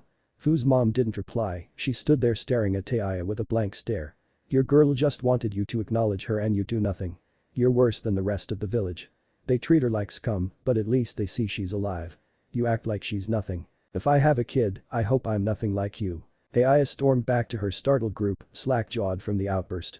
Come on, let's go. Fu's face looked like Tayu had just grown a second head before it turned into a small smile. A few tears fell from her face as she embraced Tayu. No one had ever stepped up for her before. At that moment, Tayu had become the most precious thing in Fu's life. She couldn't contemplate in words how grateful she was and all she could get out in a muffled tone was, thank you. Tayu returned the hug and in a nonchalant tone she replied. Don't sweat it.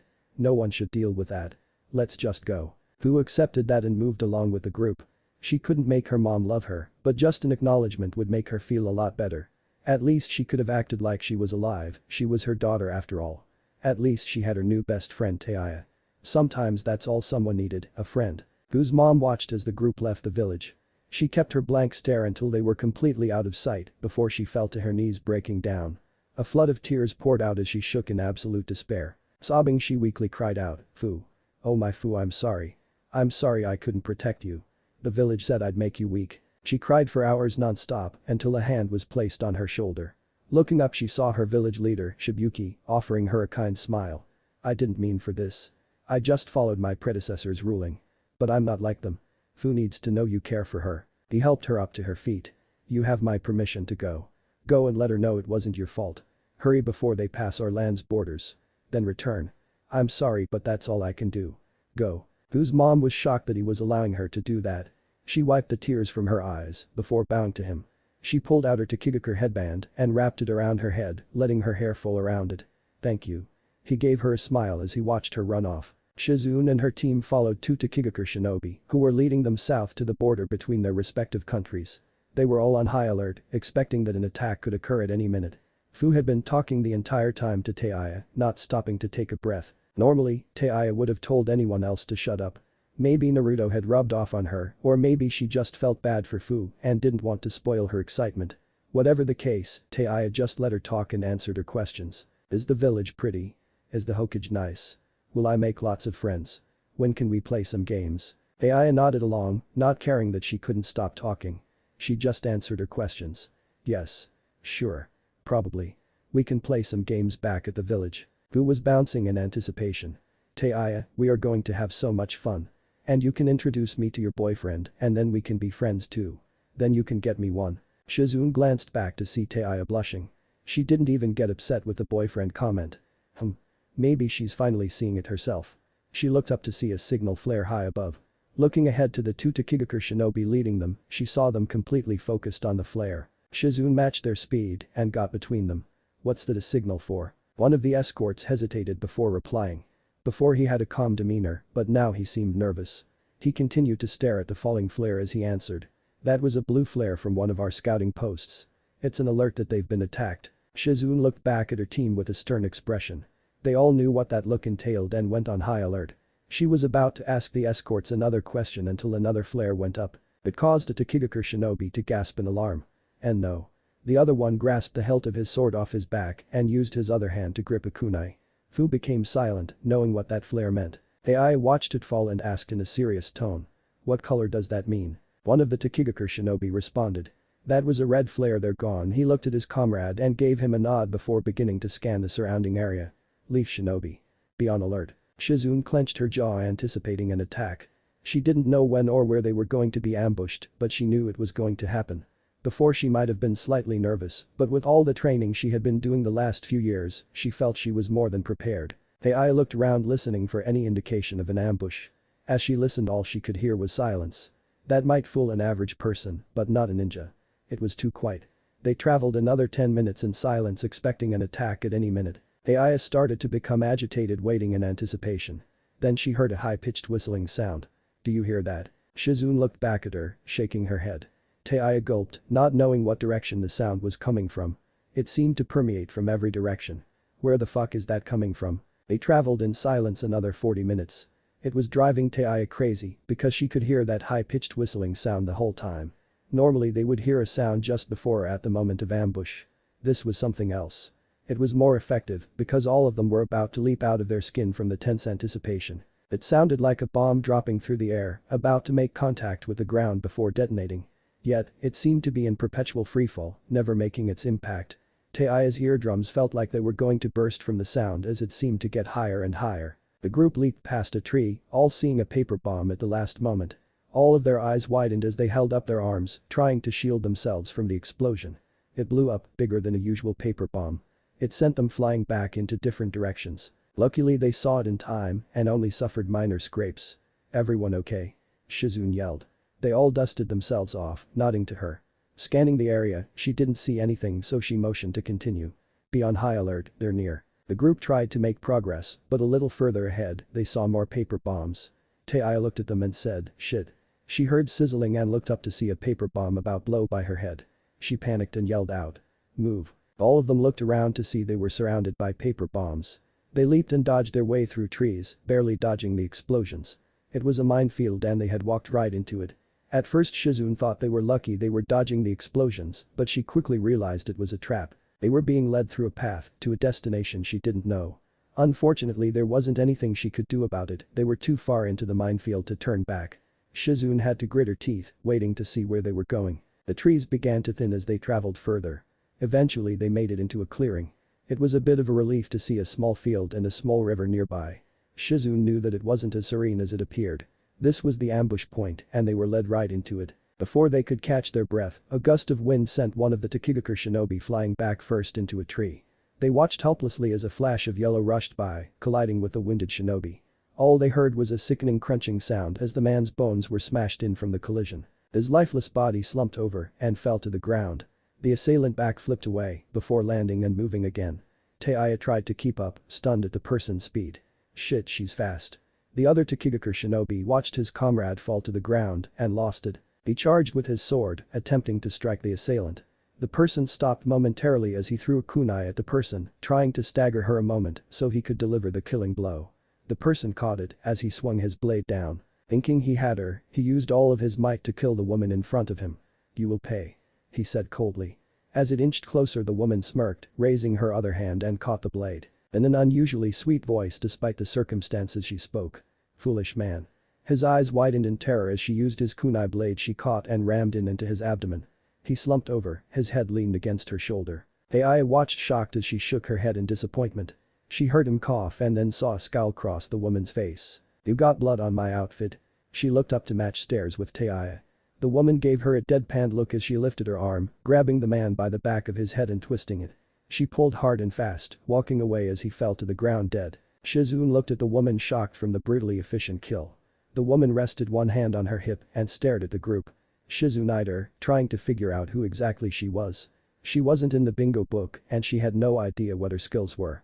From how she killed the two Jonin Takigakur shinobi, she had to be strong. The woman wore a black kimono, similar to the one Shizune wore in the village, except it was laced in red instead of white like hers. That and she wore a dark gray apron tied around her waist that had the Akatsuki red cloud in the center. She had fair skin and if she wasn't intent on killing them, Shizune might have been slightly jealous of her beauty. Shizune looked down to see the woman had blonde hair cascading down her back in slightly spiky locks. It fell down to her ankles, glowing in the sunlight. Shizune thought she looked kind of familiar, but she couldn't put her finger on it. They locked eyes again, and it startled her how similar they were to Naruto's. They were a deep blue that not many people had. The stern look she leveled at Shizune and her group almost made her shiver. It portrayed utmost confidence yet not a sign of cockiness. She tried to think who she reminded her of, but it wasn't of importance at the moment. Shizune had to focus on anticipating any attack. Her team took defensive positions, waiting for any sudden movement. The sound of wings flapping caught their attention as a woman with paper angel-like wings flew into the clearing. She hovered above, not saying anything. She had straight blue hair and wore the Akatsuki cloak. The blonde woman spoke first. "I know this is my test, Conan. Let me handle them." The woman nodded before flying above to watch. "I won't interfere. But make it quick." The woman nodded in reply as she again focused on Shizune and her team. She pointed at Fu and in a demanding voice spoke. "It's a shame, you're a pretty girl. Too bad you have to die." Fu winced from the declaration. Tayu on the other hand wasn't having any of it and stepped forward. Pointing back at the woman she barked. "Who the fuck are you? You want her, you'll have to go through me." The woman gave a sincere smile and tilted her head, adding to the odd reaction. In a cheery tone she replied. "I'm Kuki. And I just want her. But I guess I can kill you too." Shizune took a few steps, getting ready to fight. She didn't know who the woman was, but she could tell she wasn't just talk, she could back it up. Shizune just hoped that the other woman, Conan, didn't try to help. She pulled a scroll out of her pocket and broke the seal on it. A puff of smoke jetted out, revealing a messenger hawk. She quickly jotted down a note for backup and attached it to the hawk's leg. She lifted her arm, throwing it into the air, and watched it fly away. Kuki watched it and laughed. "I let it go, but they won't get here in time." She cracked her neck before posturing herself in a taijutsu stance. Her cheery attitude disappeared as the deadpan expression took hold of her face again. "Should we get started? I'm going to fuck you up." Tayu yelled at the top of her voice. The woman was unfazed by her over-the-top declaration, but it didn't matter to Tayu. She wanted to ensure her point was made clear to the blonde kunoichi. Everyone else simply moved in a semicircle in defensive positions, waiting to see who would make the first move. Shizune kept her eyes locked onto Kuki. One stray glance and the woman might strike. Shizune knew to stay on guard. She didn't know the extent of the woman's abilities and wrong move could end her or any of her teammates' lives. Her teammate, Tsukima, set himself in the traditional Hyuga gentle fist stance. While her other one, Nibui, pulled a kunai blade from the weapon's sheath on his back. With his other hand, he yanked off his top to reveal his bare torso, covered in different seals. Fu looked at her escorts, then back to Kuki. She wasn't going to let this woman try to take away the first friend she ever had. Clenching her fists, she prepared herself to put it all on the line. If Tayu, Shizune, and her teammates were willing to risk their lives for her, she would do the same for them. Fuki looked at all of them with a scrutinizing eye. The one that appealed to her most was the Hyuga. In a curious tone she spoke to him. "Ah, so that's the Hyuga's infamous gentle fist. I hear it is quite formidable." She raised her hands to look at her nails and continued in an indifferent way. "I prefer hard over gentle style. Too bad for you." She ran headfirst at the man. Tayu looked at Shizune and whispered. "She just say that she prefers hard over gentle." Fu cut in, "What does that mean?" Shizune shook her head. "Not now." She focused her attention on the woman running towards her. Only other person Shizune had seen do something that foolish was Naruto. However, the speed the woman was moving at told her that she wasn't worried about being stopped. Nibui reacted first, throwing a kunai with a paper bomb strapped to it. He quickly formed a few hand seals. Kunai shadow clone jutsu. A single kunai turned into hundreds as they flew towards Kuki. Her eye twitched, seeing every explosive kunai heading towards her. She stopped on a dime, forming a few of her own hand seals. Divine breakthrough. Shizune recognized the seals. It was the wind release. Great breakthrough technique. However, it had an extra seal that made her nervous. "Nibui. Get out of there." She yelled to him. Unfortunately, she was right about the danger of Kuki's technique. Normally, the great breakthrough would just blow the kunai away or back at him. Instead, they completely spun around and sailed faster than they initially started back at Nibui. He didn't have time to dispel the kunai clones as they began to impale themselves in his flesh. Nibui gritted his teeth before the paper bomb strapped to the blades exploded. Shizune watched as the blast sent debris through the air. Crap. Her thoughts were misplaced however, as Nibui leaped out of the blast, covered in scrapes and bruises. He landed a few feet from Kuki, swinging his kunai blade downward at her. Coughing up blood he yelled. "Can't hold much longer." Shizune took action, spitting a hail of senbon needles out of her mouth towards Kuki's side. She then ran towards Kuki's side, trying to flank her. Tayu and Fu followed suit to the other side. Tsukima remained in place, studying their opponent with his Byakugan flaring. Nibui's kunai blade was within an inch of making contact with Kuki's head before she sidestepped it and delivering an uppercut to his jaw. Before he could stumble back, she grabbed his arm and swung him to her side. He cried out in pain as Shizune's senbon needles embedded themselves into his back. Kuki then moved to the side as he slumped over in pain. Shizune approached, focusing her chakra in her hand. She swung out trying to crash her fist into Kuki's face. Kuki smirked as she caught Shizune's hand in her palm, stunning her. How was she able to stop that? That should have broken her hand. Before Shizune could reassess the situation, Kuki delivered a knee to her stomach. Shizune keeled over from having the wind knocked out of her before Kuki pulled the back of her hair, lifting her head back up and delivered a punch that sent Shizune flying through the air. Tayu now had her back and didn't let the sight of Shizune getting her ass handed to her stop her. She formed a shadow clone to help make a Rasengan. Before she could drive it into Kuki's back, she seemed to glide out of the way and caught Tayu by her forearm. How the fuck did she do that? She didn't even move her feet. Shizune, who was still in the air, pulled back her sleeve to reveal a wrist-mounted senbon launcher. She pulled back on its strings and launched 5 senbon needles at Kuki. They sped through the air towards Kuki who just caught Tayu's forearm. Sensing the danger at the last second, Kuki jumped up, kicking Tayu in the middle of her spine into the ground to propel her into the air. She watched as the needles sailed by, impacting a tree. Then a split second later, the tip of the needles exploded, shredding the tree where they impacted. Kuki looked at the tree as she landed. In a surprised tone she spoke. "Huh, so you gathered chakra at the tips of the needles to explode after a slight delay." She got a frown and continued almost pouting.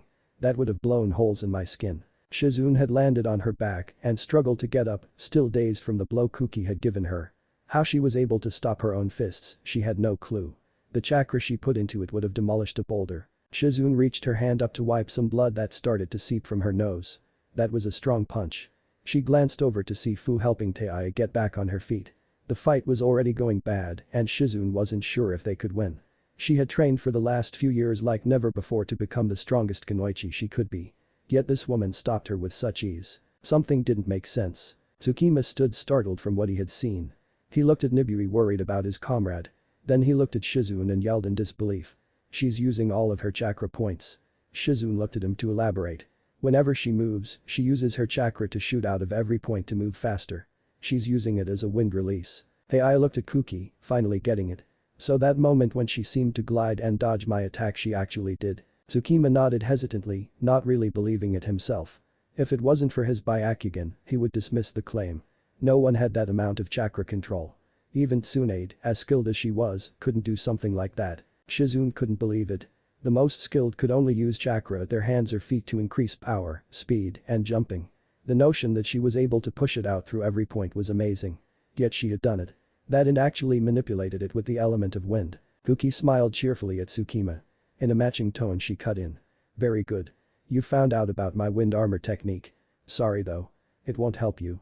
She began to walk slowly over to Tsukima, not caring about the rest of them. Nibui was up on one knee, clutching his ribs in agony.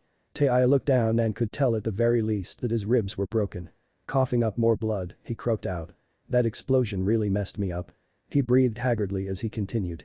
I have a lot of internal damage. My insides are mush at this point and I can't get this ringing sound out of my ears. Nibui closed his eyes in contemplation. He opened them again with a stern expression set on his face. Guess this is my last fight.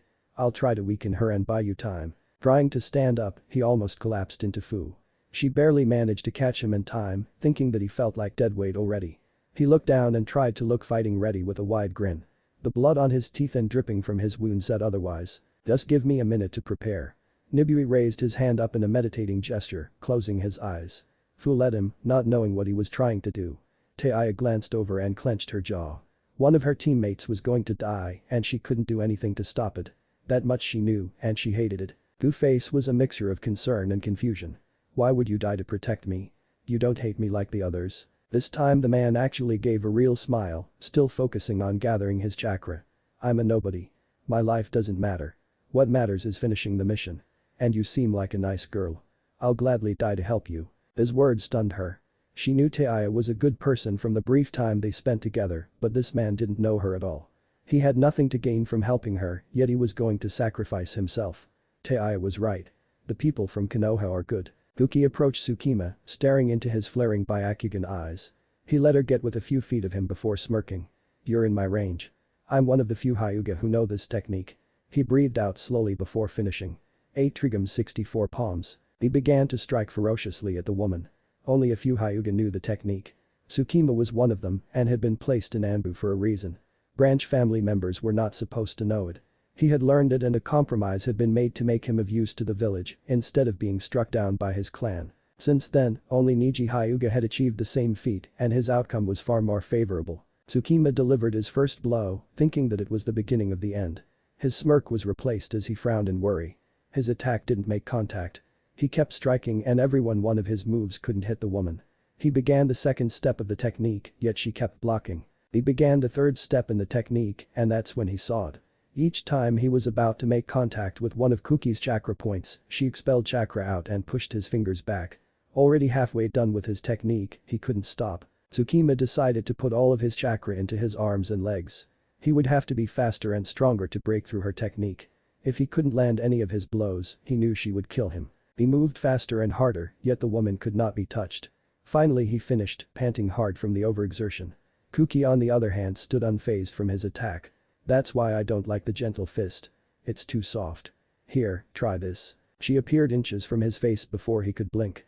Kuki lifted her leg to kick his knee and bent it backwards.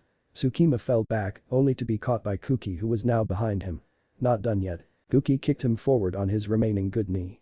Shizune watched as Kuki quickly grabbed both of his hands, snapping them in a vice grip. He attempted to cry out in pain before she threw his face into the ground. Now there's no need to be loud. Kuki said in an eerily motherly tone. She stomped her foot down on his back, breaking his spine in two. Kuki grabbed both of his arms and began to pull, causing him to scream. Wow, you're still conscious. I'm impressed. She began to pull harder, causing him to scream louder in agony. Ai watched stunned by her brutality. How could someone torture a person like that? The honorable thing to do would be to end it quickly. This wasn't a fight, this was some kind of sick game to the blonde woman. You will pay for this, you bitch. Just stop it and take us on instead.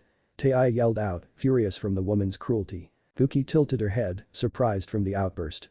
In a deceivingly innocent tone she replied. Stop it. You mean this? She yanked harder, pulling Tsukima's shoulders completely from their sockets. Tsukima's eyes bulged out, completely overtaken from the pain he was enduring. Kuki smiled at Tayu menacingly as she winked at her. Guess I can stop. She looked down at Tsukima and spoke to him, you heard the lady, time to stop. Kuki let go of his arms and placed her hands on his head, twisting it in a sickening crack before walking away from his falling body. Ai watched in incredulity as Tsukima's lifeless body fell to the ground. The Hyugas were one of the most respected clans in the entire shinobi world. He even used one of his clan's most powerful techniques and she didn't get a scratch. What the fuck is this woman? Shizune didn't like their odds, the woman had already killed their escorts and one of her teammates and seriously injured another one. The only thing she could be thankful for at this point was that the other Akatsuki member, Conan, was just watching from above. However long that would last. Shizune looked at Nibui and knew she couldn't do anything. The way his chest was moving from breathing and how his stomach looked like it had actually shifted a bit told her enough. This really was his last battle. She had just lost one member of her team and was about to lose another. She looked at Fu and wondered if it was really worth it. The look Fu had on her face made her regret that thought. Fu had a look of utmost determination and concern for their situation. Naruto got that look sometimes too. Now wasn't the time to doubt what they were doing and Shizune shook her head to think straight again. Nibui opened his eyes, prepared for his last attack. Follow my lead, I'll try to keep her occupied. Kuki watched him, wondering what he was planning on doing. He began running at her, empty-handed. What happened to your little sword? Aren't you a weapon specialist? She asked in a mocking tone. Nibui got closer and replied. A weapon is just an extension of the body. My body is my ultimate weapon. The seals covering his body began to glow as he came face to face with Kuki. She sidestepped a punch, but a scratch appeared across her cheek, drawing a trace amount of blood. It took her a second to realize what happened as a high kick came dangerously close to her head, slicing a lock of her hair off. I see. Kuki said as she amped up her speed, dodging his attacks. In an analytical tone she continued. A few of those seals were gravity seals and you released them so you can move faster. The rest are seals that contain weapons that you shot out to cut me.